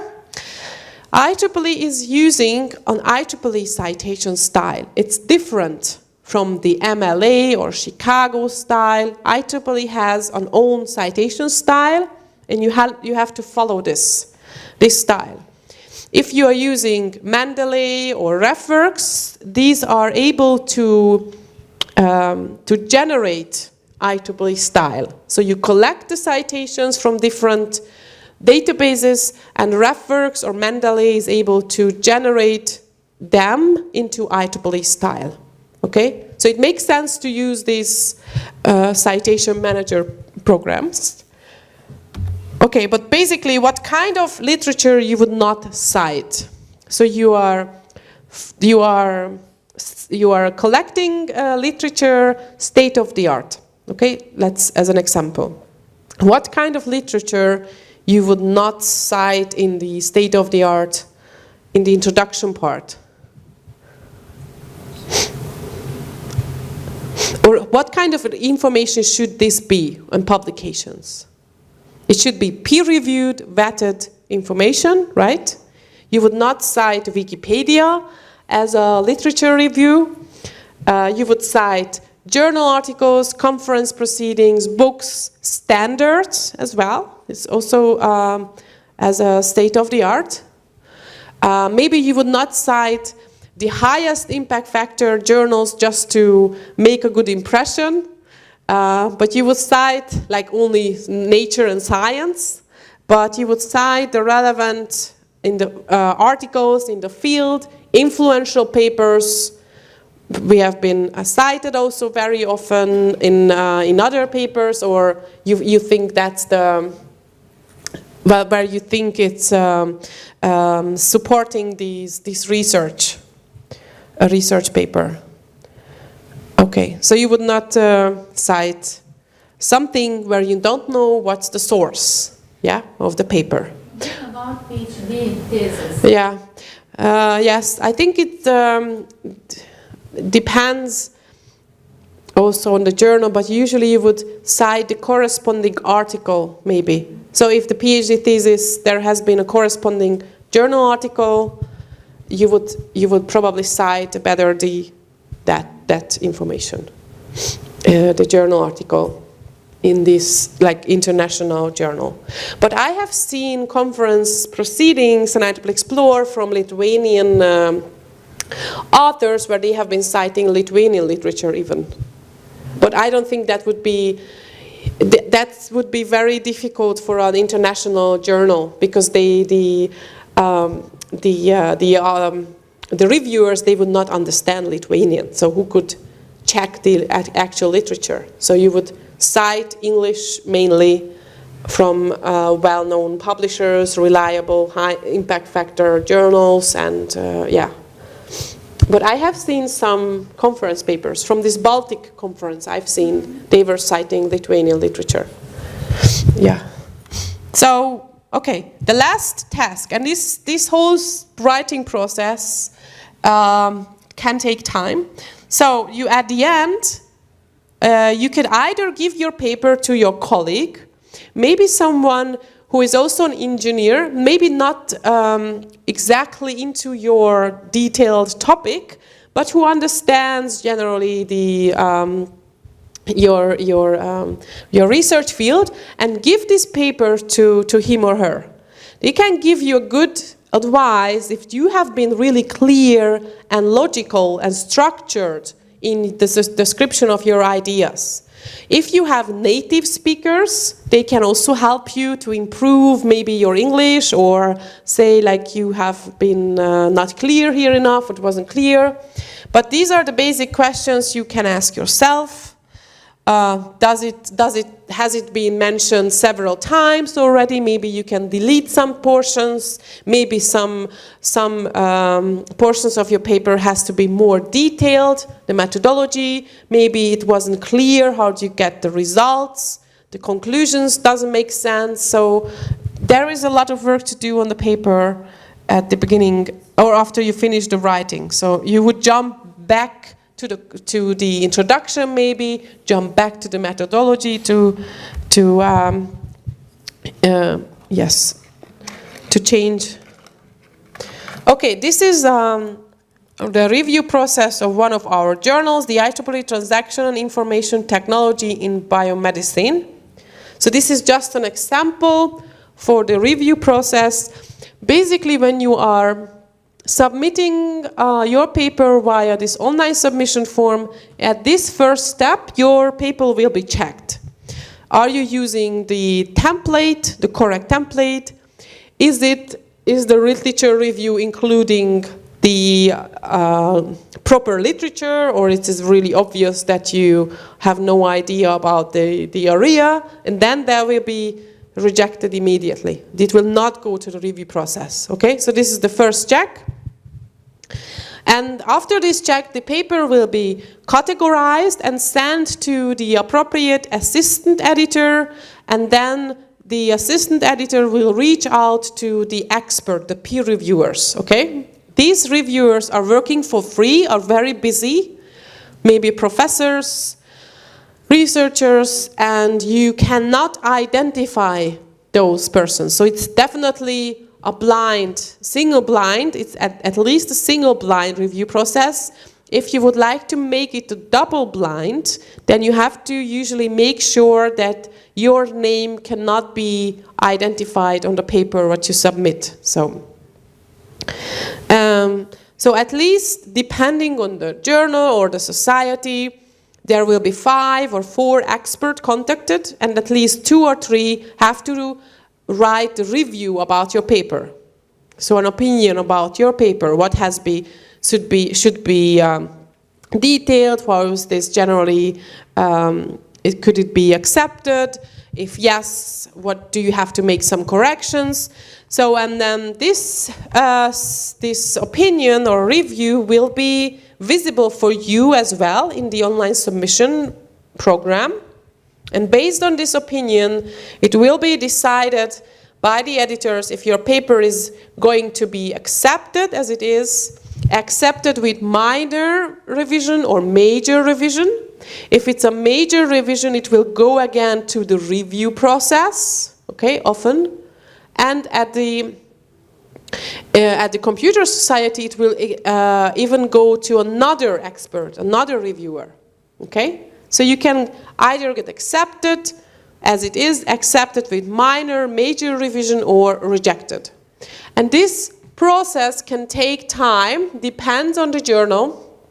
And if it went to the review process, you will get the accepted paper version. You can download that paper version. And then after this step, it can be published as early access. Before the actual print issue is published, the paper can be published as early access article. Do you have any questions about this? About the review process? Is there someone in the room who is working as a reviewer, peer reviewer? Okay. Do you have any? I'm reviewing now because my supervisor, PhD professor, and we are reviewing a paper for International Journal of Thermal Science. Okay, and okay. So, what would you like to know? What are you looking for when you are reviewing a paper? Actually, sometimes mistakes, observations, figures, the correct results. Sometimes they give the same figures, you know. Yeah. You can somehow the groups match them together. Okay. One graph, like that. Okay, so you check the. And do you do some research on the author? Yes, so you would search for the papers? No, they usually, I don't know how my professor has his own field, and they send us articles, just ask him to review them. Okay. Okay, so you check the results, if these make sense, and if they are appropriate, and compare them, or the figures, right? The graphs, okay. And sometimes also references. Yeah, the literature, yeah. Some authors like to put on their own citation. Yeah. Okay. I have 4 or 5 articles, so I usually just put on reference list. Okay. So you have to check also the reference. Self-citation. Self-citations. Well, this is something, yes, I don't know now about the policy, but we know you have to cite sometimes your own paper because you have been publishing about this at the conference. If you wouldn't cite that, then you would plagiarize your own article. So you have to cite that as well. But if you only cite or majority cite in the literature review or state of the art, your paper, then of course, then you have to double check this, if this is correct. And do you see sometimes papers where you would see, well, according to the reference list, this person doesn't know what literature is relevant in the field? Do you see this often, or is that the only problem what you see, self-citation? No, sometimes there is. Yeah. They just put in the reference list some literature, but I think that the author don't know what exactly he have used. Okay. Yes, sometimes. Yes, okay. So I've heard from reviewers, they check the the title, the abstract of the paper, and the reference list. And these are their first steps. Do you have some first steps if you receive an article? My first step? Uh-huh. Introduction. What it's going to be in this article. Yes. So the introduction and the conclusion we discussed, these are very important portions. This is how others quickly read. So the author has to write this very clearly to keep the attention of the peer reviewer, to keep the attention of the reader, the introduction, the abstract as well.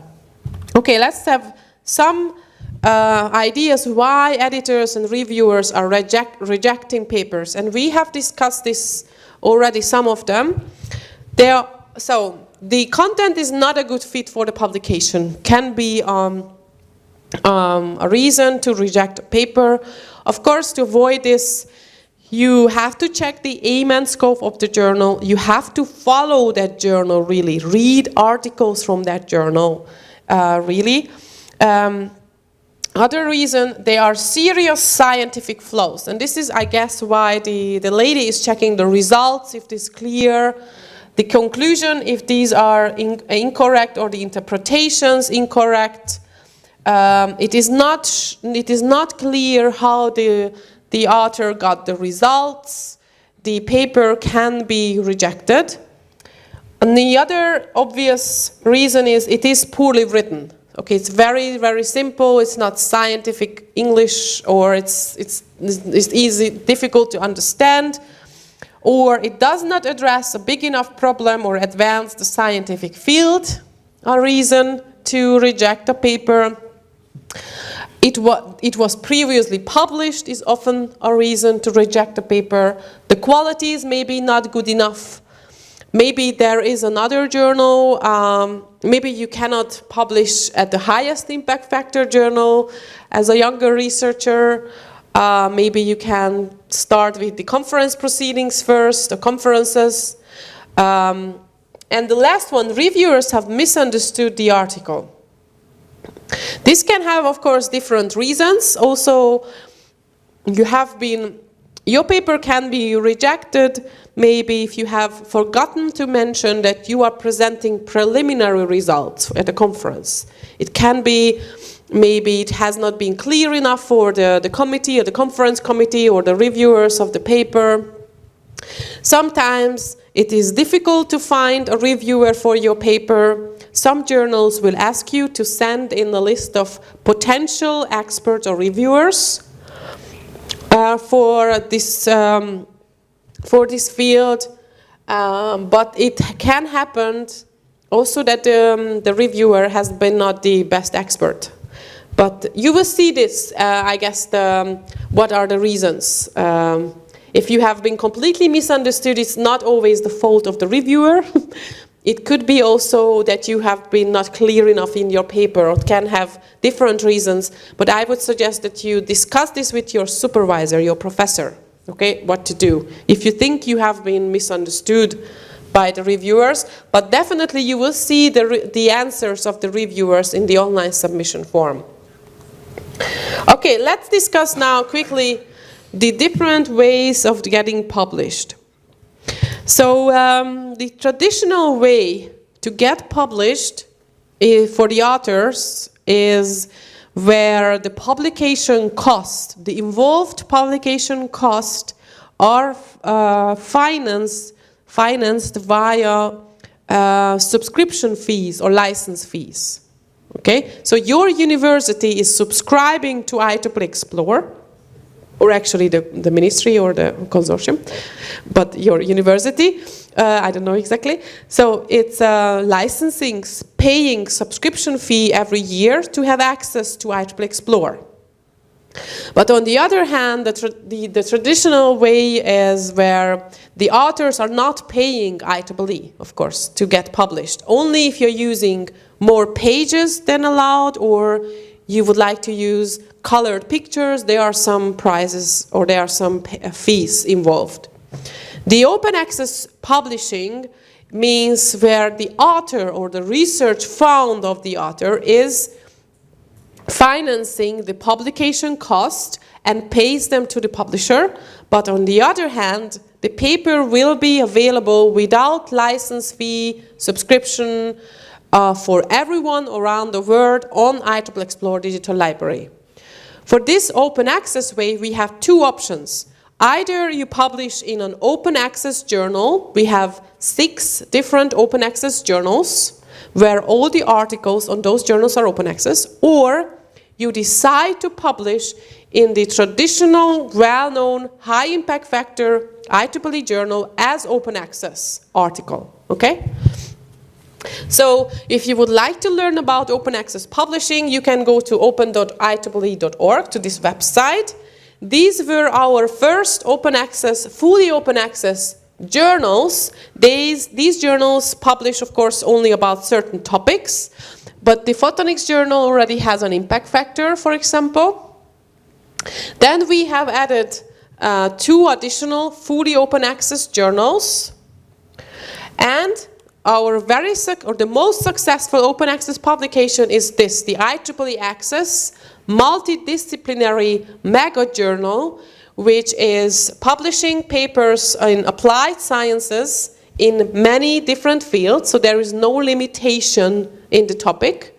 They have a huge editorial, and they claim they would review the article within 4 to 6 weeks. 4 to 6 weeks. And the journal already has an impact factor of 3.2. It's a quite new publication. It already has an impact factor of 3.2. So this is to publish open access articles, or you decide to go to the traditional, the traditional IEEE journal, and you pay the APCs, the article processing charges for open access publication, directly to the journal, and then your paper will be published on IEEE Explorer as open access. Do you have any questions about this? So, do you think it's important, open access publishing? Is it important to publish your research open access? And why is this important? Why do you think? In your opinion? Because it's free. Okay, because others, it's free. Okay, it's easily accessible, right? It's easily accessible. You must have education. Yes, you must. But how do you manage this? Do you have an open access fund or something? No. But actually they can include in the project as possible cost. APCs, yes. Maybe you can include some of the APCs into the, yeah, we can talk about this. But we also have green open access. Green open access. So if you, and this is something very good as well. Well, if you have institutional repositories, do you have? Yes. Good. So your article has different versions, okay? Your article has a version before the review process and after the review process. This is the accepted version after the review process. Even if you publish the traditional way, you will receive this accepted version of your paper immediately after the successful review process. You can download this from this gateway, outer gateway, and it is allowed, and IEEE is very actually liberal on this. You can upload the accepted version, so not the copyright version on IEEE Explorer, okay, but the accepted version of after the review process into your institutional repository. Can you explain what does it mean accepted? Does it mean that after correction? Yes, after correction, but it doesn't include the page numbers or the volume numbers, but it's after the review or the correction, yes. So, and there are also differences between publishers. So IEEE allows you this without an embargo time. There are other publishers where you have to wait 6 months, 12 months after your publication. And only after 6 months or 12 months, you can upload your accepted version into the institutional repository. Okay? So this is what we could call self-archiving policy, or also called green open access. And we allow this for authors to do this in your institutional repository or your personal website. Okay? And yes, but, so how many of you have ResearchGate or Academia Edu accounts? Have you heard about them? Okay. So Academia Edu and ResearchGate, these are not counted as repositories, or these are not counted as personal websites, okay? So IEEE does not allow to upload the accepted version into ResearchGate, because those are for-profit companies. The only third-party would be archive. You know, this well-known repository. You may upload your accepted version there, but not on ResearchGate and not on Academia Edu. Okay, so this is clear, right? But you could link from your ResearchGate to your institutional repository. That would be an option. So, but do not upload it to ResearchGate. Okay, they are pushing authors to upload everything there, but they are different copyrights. Yeah. You mentioned archive, subject repository. And what about other subject repositories? Because there are quite many. Yeah. Subject repositories. Yeah. Not quite many, but there are some. We have currently only archive. Archive, yes. Or your institutional repository or the personal website of the author. But you can learn about this policy under this link. Okay, let's summarize the different websites. These are last 5 minutes now. So we have the IEEE Author Center as a central website for authors. Here you can download the different article templates. There you can learn about all these policies, the different policies, the peer review process.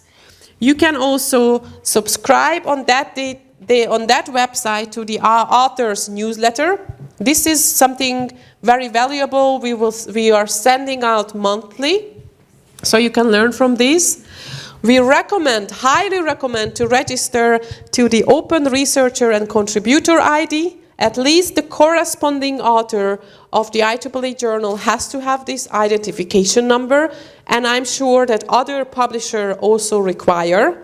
This will help in the future to find your papers more easily, because you will get an authority file, like an identification number. This is highly recommended. This is a manuscript we are going to update in the future, but is currently already fully open and available. I would recommend this for every master and PhD student to read this manuscript. This is maybe 30 pages only.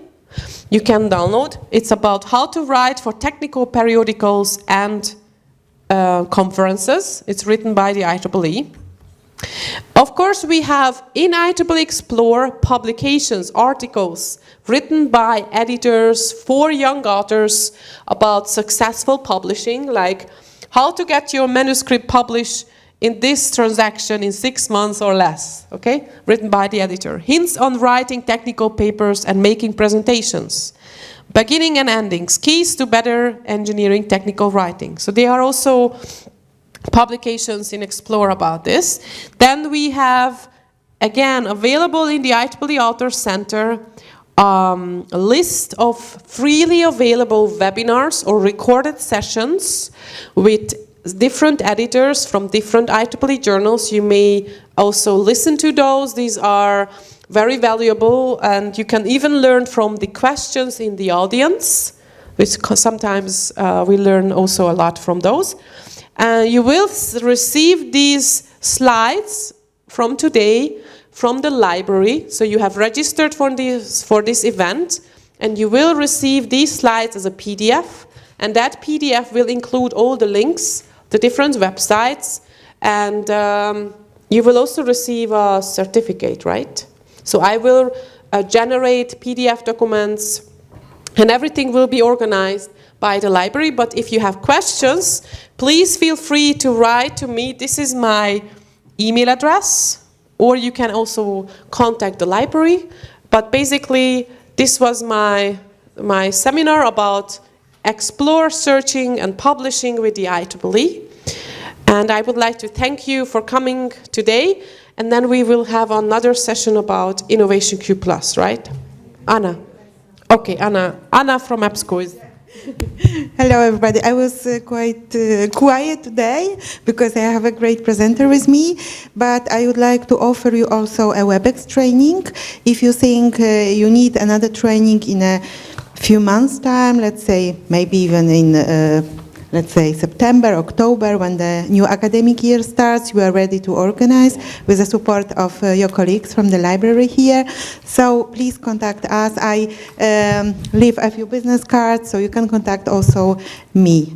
I would like also to invite you for the next session. Please stay with us. It will be very interesting, innovative database on another platform and more about standards and very good presentation of results. So yes, let's stay with us for another session. Thank you for now.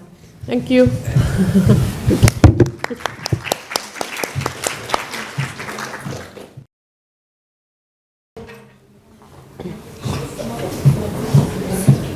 About innovation.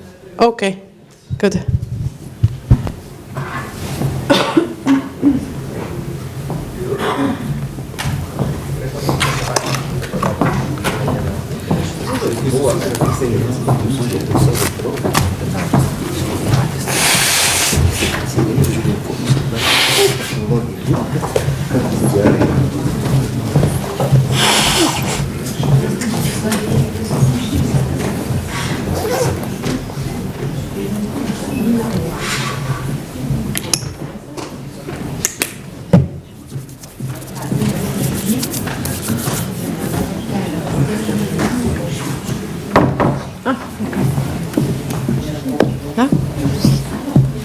Okay, so this is the last.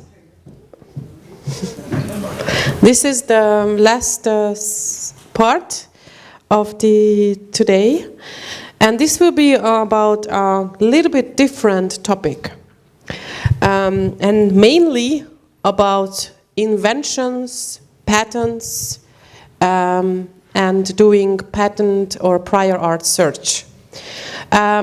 At the very beginning, today in the morning, I have mentioned that IEEE publications have a big impact on patents, so they are cited very often in patents.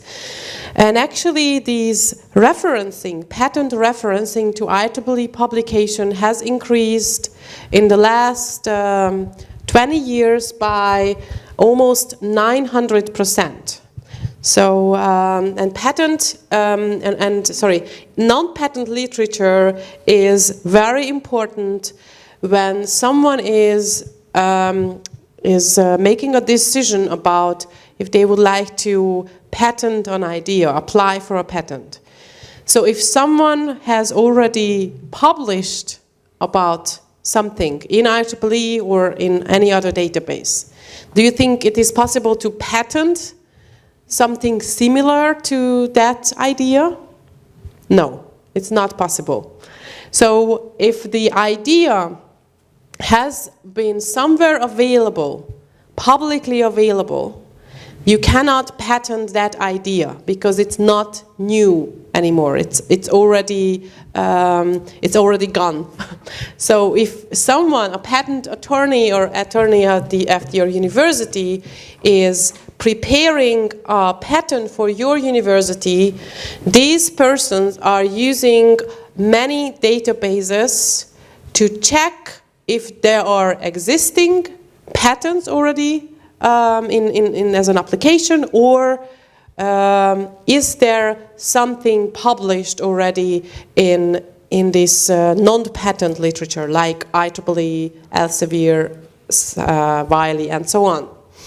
But you see here that the citations in the patents of the most important organizations in the US with the highest number of patent applications, they are citing IEEE in their patents 3 times more often than any other publisher.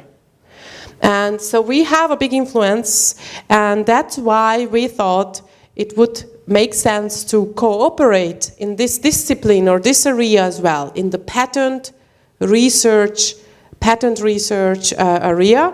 And we have an agreement, and we developed a new product together with the company called IP.com, who has been active in this field for many, many years.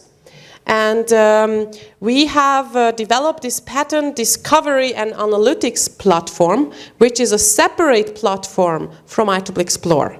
The product is called Innovation Q+, and you can test this database for free starting today in the network of the university, under the IP range of the university.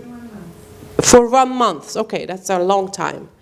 Okay, so this product has been developed for professionals who are dealing with patents, doing maybe analysis which direction the university's R&D should go, maybe are looking for cooperation partners at corporations or companies to deal with. So it's mainly for IP professionals, and this database is using a semantic search. So you would search here mainly in natural language, and then you have also options to refine your search with the classical syntax or keyword search. But the main benefit of this database is that you can type in your idea, your invention, in English, of course, described in a text, simply. And you will find, and the database will present you relevant patent literature and also non-patent literature, and will help you to decide if the idea is new or not, is it valuable to be patented or protected otherwise. So it's a very new way, a very innovative way to search. Because in other databases, you have to know all the keywords describing your invention. So, and this can be very, very difficult, especially for a patent attorney or not necessarily is an expert in engineering. They have to know if you are, for example, looking for keywords about autonomous cars. You have to know all the different synonyms and connected technologies around the field of autonomous car, and use those keywords in connection with the operators, to make sure that you do not miss some relevant patent. And this is sometimes impossible. The new technologies, especially at the beginning of the technology, they're using different keywords for the invention, which is now maybe known as car-to-car communication. Maybe there has been at the very beginning a different keywords. Or there are companies who are purposefully using a completely different keyword, and not what we would know for car-to-car communication, but they would describe the invention with other keywords, just to make it more difficult to find that patent. So the keyword, the searching for patent literature or non-patent literature in the field of IP, it's used previously was mainly based on keywords, but now more and more semantic search is coming into this field, and this database can be used very easily by different departments at the university even. Okay, so, and we have already many also universities using this database, but also the US Patent Office as well. It's using this solution. So let's take a closer look what this means. So someone is, okay. So you have full text access, and I think I have here.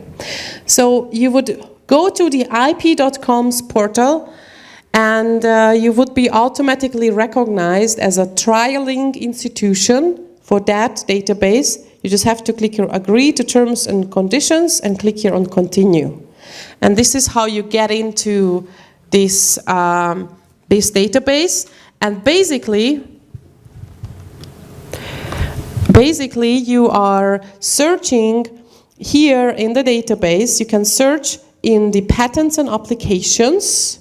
So worldwide, we have patents from all around the world, from the USPTO, EPO, WIPO, and many, many national patent offices.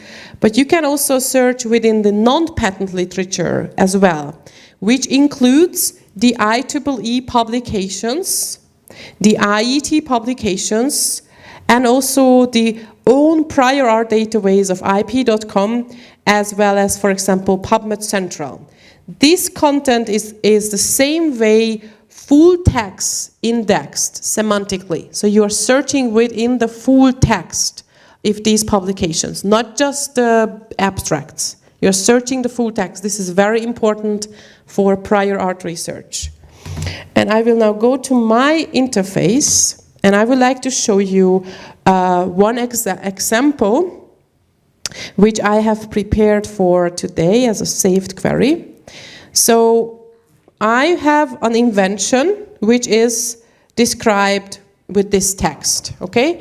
So a researcher would come to the IP department of this university, and he or she has an idea. And he has to explain that. And it's as simple as a text. He can or she can send you a description of the invention as a text, and you would put this text into the search box. So you don't have to think about all the different keywords. It is simple as it is. So I would like to use this one as an example. I have prepared this, and I have, of course, prepared a relevant text. This is actually an abstract of one of your patent applications from the Kaunas University of Technology, okay? Just as an example.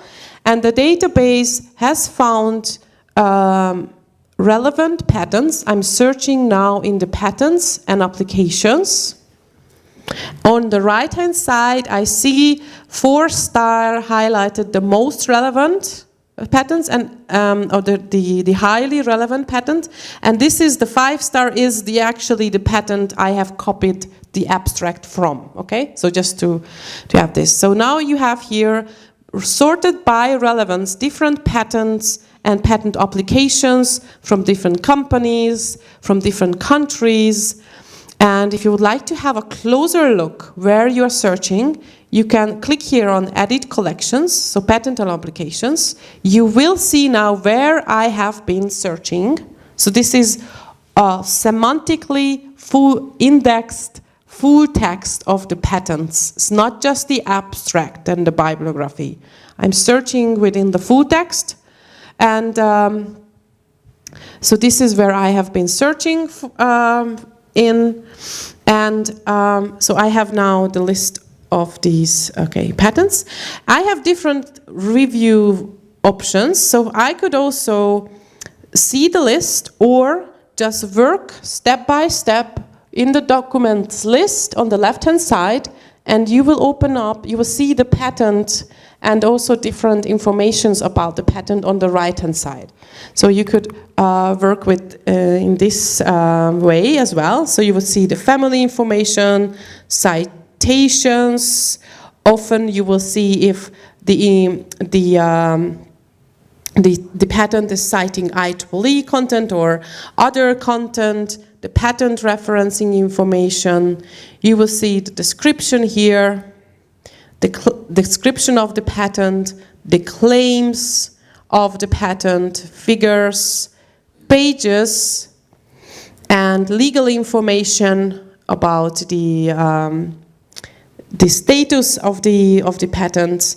And if you are a patent examiner at the university, you can even add notes to patents you found in the database.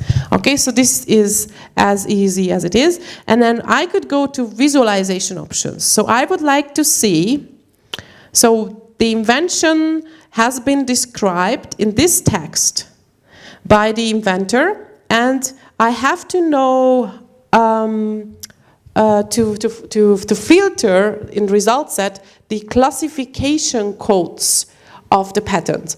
And there are CPC and IPC classification codes used. Both are important. Otherwise, it would be very difficult to decide or to know in advance which classification code a certain invention belongs to. But you can just here type in the description of the invention, and the database will present you the different classification codes. Okay? Here, and you can even see the information about which topic they belong to. So you could, if you like, you could select some of them and filter your result set for only those. So you can select and limit your result set only for those. Let's go back to other visualization options. So who is the most relevant current assignee relevant to this invention? Of course, your university will be on the top because I took this example from the abstract. But there's Deutsche Telekom AG has 4 patents which are very close to this invention, and the highest number of relevant is by this huge US company Qualcomm. Okay, so you can put the invention of your university on a bigger map or on overview of the invention. Okay, which companies are active in this field? Okay, maybe these companies would be also interested to develop some technologies together. So this would be an option to visualize, and another way of visualizing is mapping those documents on a semantic map. In this semantic map, you will see clusters, so these are the documents. You will see clusters, and these clusters are defined by technological concepts represented in the documents, mainly in these clusters. So everything is helping you to understand the landscape of the invention, and also to understand which, for example, companies are very active in this field. So you could also highlight the patents of this company Qualcomm in a certain field of this semantic map. And these are honeycombs. These honeycombs include also the group of other patents documents. So you can zoom in also. So this is now a huge map. You could also zoom in to this map. You can also use this lasso to see them more closely and zoom in only to that field. Or we could also let the database define these semantic or these concepts here by by these regions, and you could also zoom into those fields as well. But let's have a look on the Kaunas, technology. So you could highlight, I will delete this, you could highlight these technology or your patent on the map here with the color. So this is your patent, and have a look maybe where is the Deutsche Telekom patents are closer and which fields they are active on. So basically this is helping you to have an overview about the patents, to see which companies are active in this field where your university is also doing research. And of course it will help you to do patent or prior art research before you apply for a patent. So this was just an example that you can use the semantic search.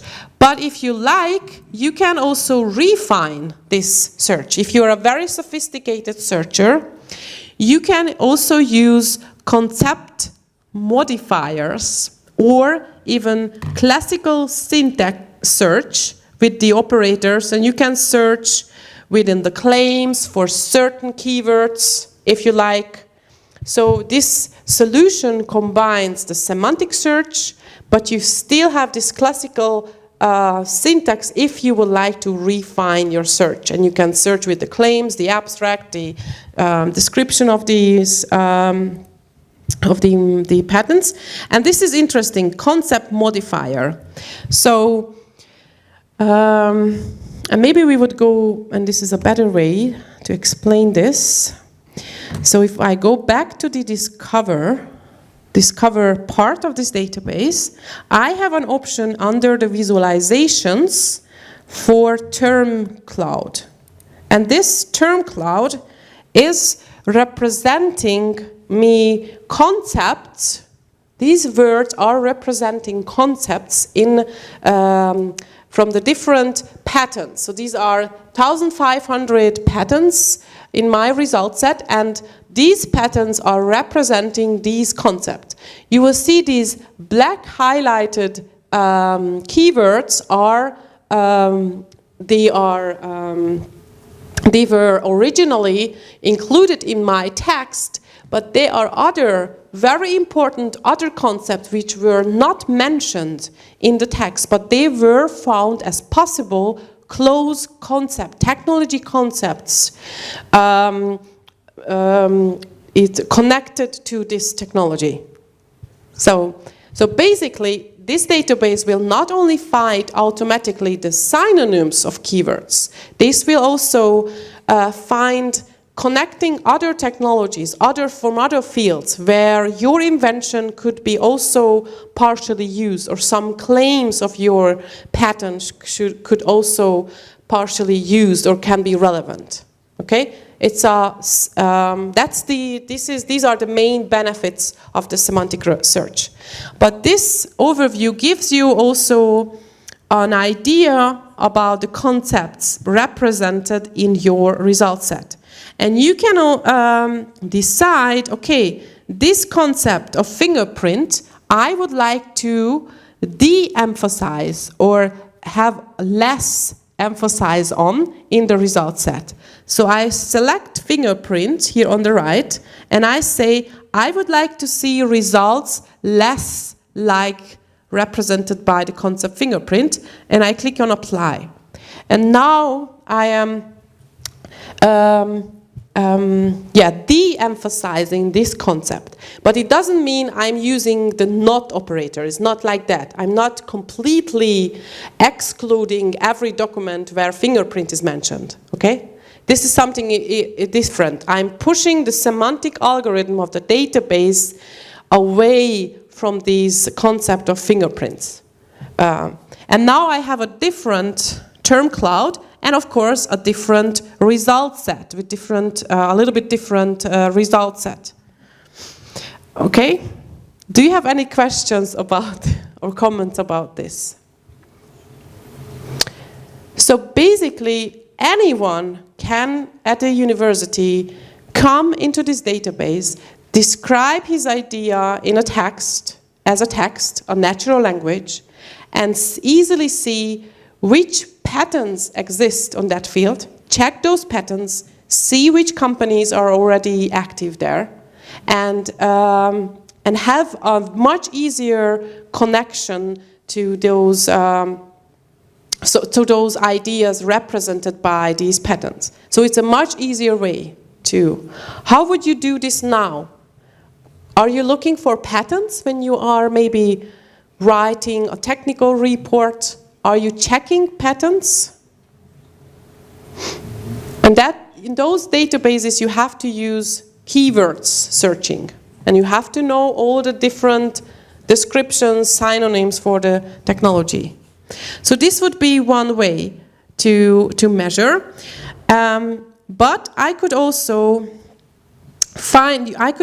work also different ways. I could say, for example, this. No, let's go. I could add a portfolio of all the patents of your university, okay? Because we have in the database European patents, we have also Russian patents as well in the database, and I could add an additional portfolio by the name of the organization. And I will show you how I did this. So I would like to generate a group of patents, and these different names have been found by the database. I think these are all the different versions. This is correct, right? Okay. So I could just filter those or select those, click on next, and I found 37 documents. Is someone here from the patent department? Okay, okay, then you know those probably better. And I will go to next, and I would create a new portfolio. And because I already created a portfolio for Kaunas, I will create this one. So I would like to discover this portfolio. I do not have a concept. I have not searched for an idea. I have selected those patents of your university. And then you will see here the list of those patents or patent applications. Okay? And this is it's some patents together with another university. And, okay, and I could do the following. I would like to take this patent. Okay, of course, I could visualize this. Let's see this. Which are the inventors? Who are the inventors? Okay, sometimes. So these are, maybe you are familiar with some of the names. So these are the inventors at your university. These are the concepts which we generated from those patents. So this can help you to have an overview about your inventions. And I could, although I do not have that many, I could map these, which topics they discover and how far they are from each other semantically. Okay, and then I could say, okay, I would like to have a closer look on this patent. And I could take this patent as my next main concept search. Okay, I would like to take the whole patent as my main concept. So I'm not taking out keywords, but I'm taking this as a main concept. I click here, use as main concept, to see, and I have to go to patents and applications, to see how is the inventions in these patents are represented in other patents and applications. So now I have a different map, okay? So as easy as this I have shown you, you just pre-select or select one of the patents as a concept. Then you go here, current assignee by relevance, and have a look on your competitors or companies. And you would also see which CPC classifications they are patenting. And you can select those from this list. So as easy as it is. And then you could also create alerts to be alerted about new patents or applications for this patent as a main concept. You would get notifications.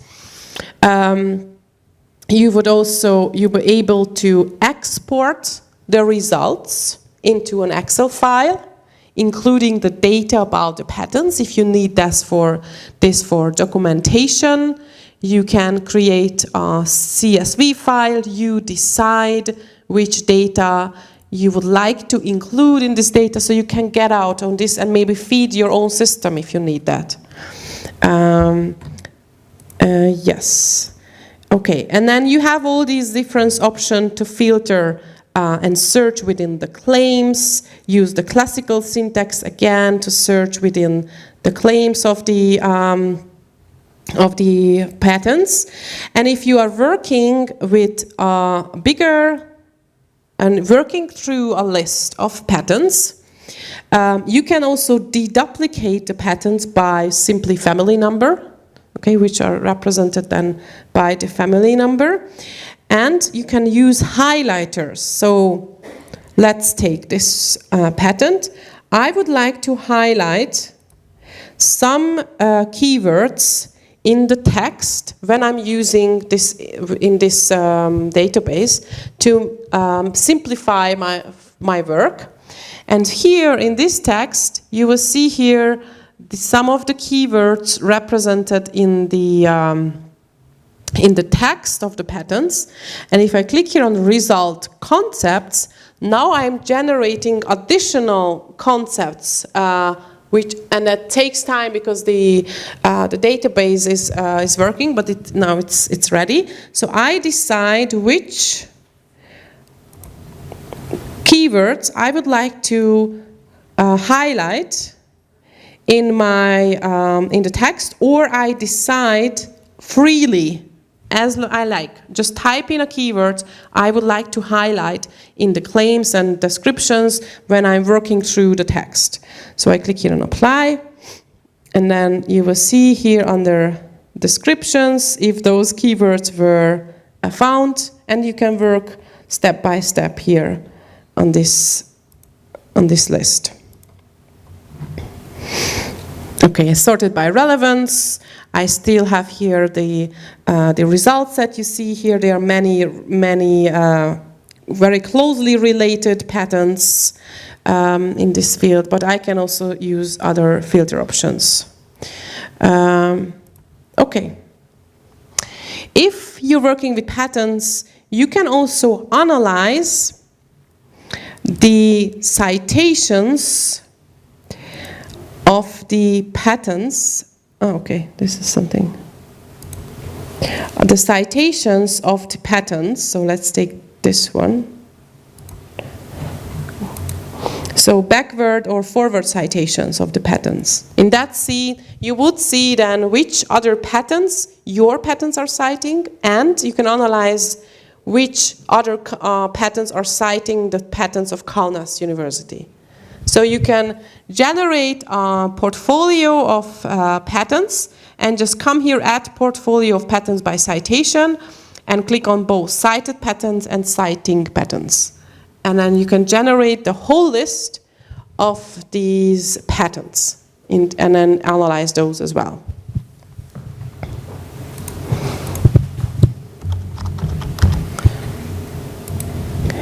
Okay. And discover this portfolio. Okay, so you can work a lot also with these portfolios. You can also analyze those portfolios by country of origin, for example. So where are these citations coming from? Where do they link to? So this is also influence of the university's technology output. Okay, so do you have any questions? Should I try something? Are you looking for some feature? Would be helpful. But it's a very simple but also sophisticated way. So it is simple enough for a PhD student or a researcher to check the idea, but it is sophisticated enough for a patent researcher or a patent attorney to do a more deep dive into the data. Okay, and the same, if I would go to, and I would go to a new concept is, okay, let's do this. So I could do the same. So I have this, this invention, and I could search the invention in non-patent literature. And in that case, as I mentioned, the IEEE IET content is semantically indexed. And I can search the IEEE documents as well. You see there are very many quite relevant publications in this field. And I click here on this title, and I can see the abstract at least, and I can link out to IEEE Explorer and download the full text of this article. IEEE publications are heavily used by all the national and international big patent offices. So they are searching IEEE Explorer very often to check if the idea is new. But of course I have here different kind of filters compared to the patents, because the patents have different kind of data, like CPC categorization and many claims, descriptions. I have less for the non-patent literature, but I can use the same concept modifier field features, and I can also mix the both patents and non-patent literature at once. I can search the patent literature together with the non-patent literature. In that case, my filters are also very similar to these the non-patent because we are in this mixed field. But I have different here. I have your publications very close to an IEEE Explore publication. So this is your patent application to very closely related to the one IEEE publication. So we have mixed content in one result set. Okay. I think. Can we see any licensing deals in any field which would be interesting? You would like to see if someone is licensing a patent. This is unfortunately not possible. I think it's not a publicly available data if someone is licensing, but you can add, if you would like to license your technology, there are these licensable technologies, which means these are, oops, but not for this search. Let's go to the new query. This means these are licensable technologies from universities mainly. So for example, if you have a subscription, your university has a subscription to this database, you can upload your licensable technologies and make it full text searchable for others. We have now currently a couple of thousand of licensable technologies. You cannot see who is licensing. Like you cannot see if BMW is licensing a technology from Bosch or something. It's not possible to find. But you can see analyze the citations, the patent citations, and we have also litigation information. So if there has been a legal issue, we have litigation information for US only. And I don't have a good example now for that, but you would see those information under the litigation tab here. But generally we use the legal information we use from INPADOC. This is a provider for this legal information. So we load this data into InnovationQ Plus from INPADOC. Okay, other questions? So now you have an option, a solution to check all of your best ideas and go ahead. The searches will be deleted from InnovationQ Plus every 24 hours. If you would go to Google Patents, your idea is shared with others. It's gone. So Google Patents, it's a publicly available database. If you give your idea, so corporations would never search in Google Patents, big corporations. They have to protect their IP, their intellectual, inventions. So if here you are, your ideas, so these searches are deleted after 24 hours. Or I can clear them. Yes. Okay. So I have mentioned the alert functionality, I think, as well. You can set up alerts, you can save them, you can download them. You can also download PowerPoint presentations even. So you have many, many options.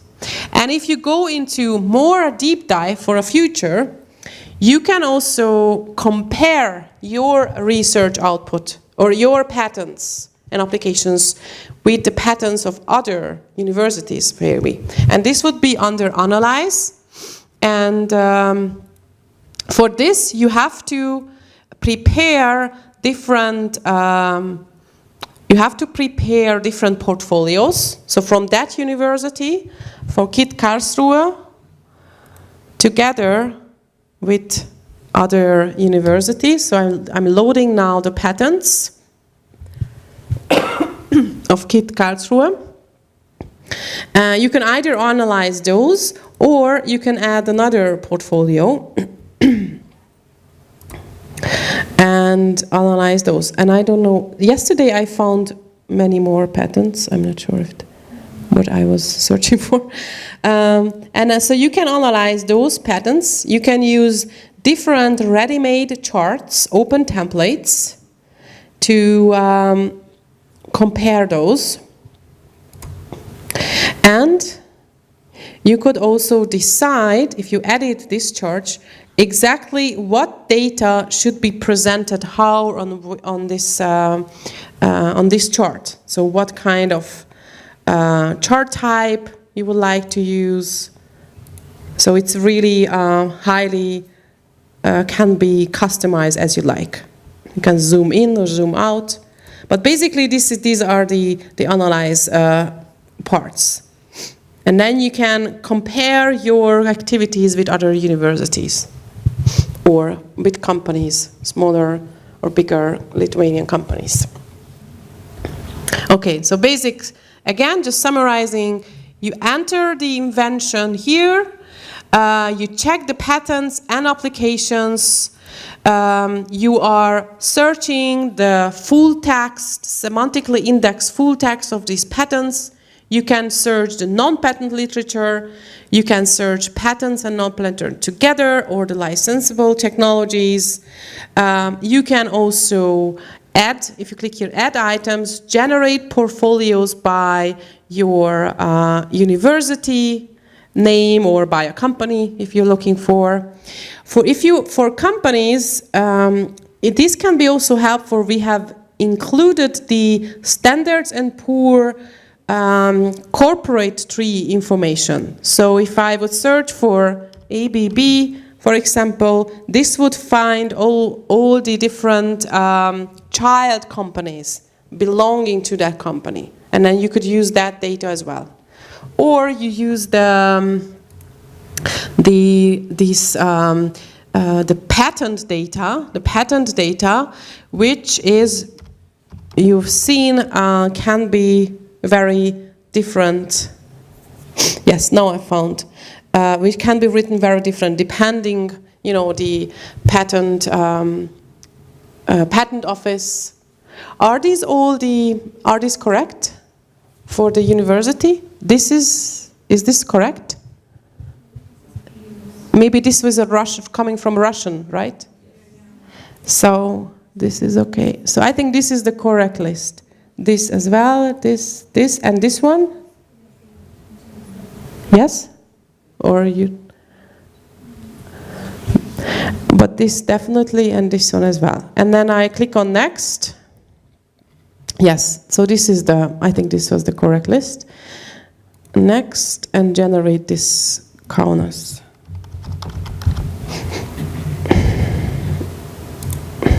Okay, this was the process. Okay, and now I can show this on the map. And also, I think used to have a lot of patents in Russia. Discover this portfolio. Yes, and then I go to the visualizations. You will see also the application date. So sort by application date and sort by collections. So these are many, many Russian patents. This is correct. And then also other applications and granted patents. And country of origin, okay, this is not so, okay. Current assignee by count. This, okay. I wanted to show actually the inventors. Yeah, there you go. The inventors. Is it a he? He is also mentioned, I think, somewhere else here as well. So he seems to be he's very inventive. But if you could also search, if we go to another search. You could search only his inventions, even without the concept, by inventors, and just enter his name.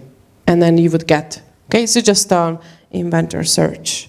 And then if I would map this on the semantic map, I would have the concepts represented in the patterns of your university here on one map. And I could also download this as a picture if I like quickly and add it into my PowerPoint presentation if I like. Oh, here, okay. Okay, so this would be like a quick overview about the concept represented in the patterns of your university. And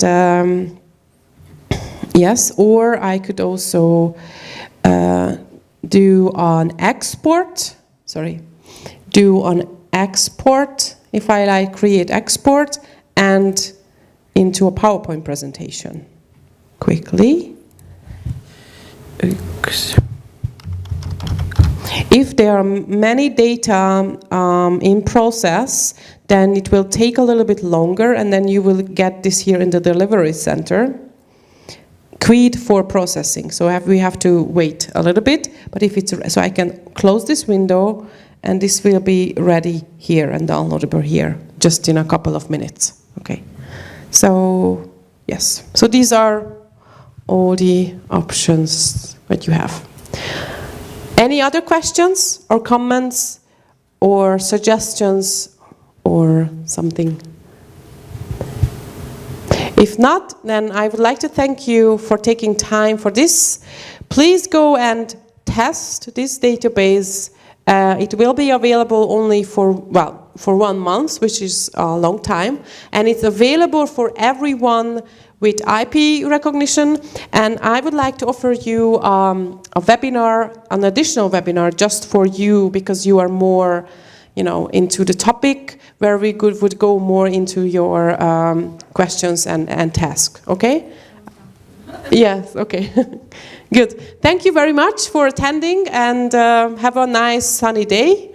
And we will continue today our tour in Lithuania, right, in the afternoon. Okay, thank you very much for coming.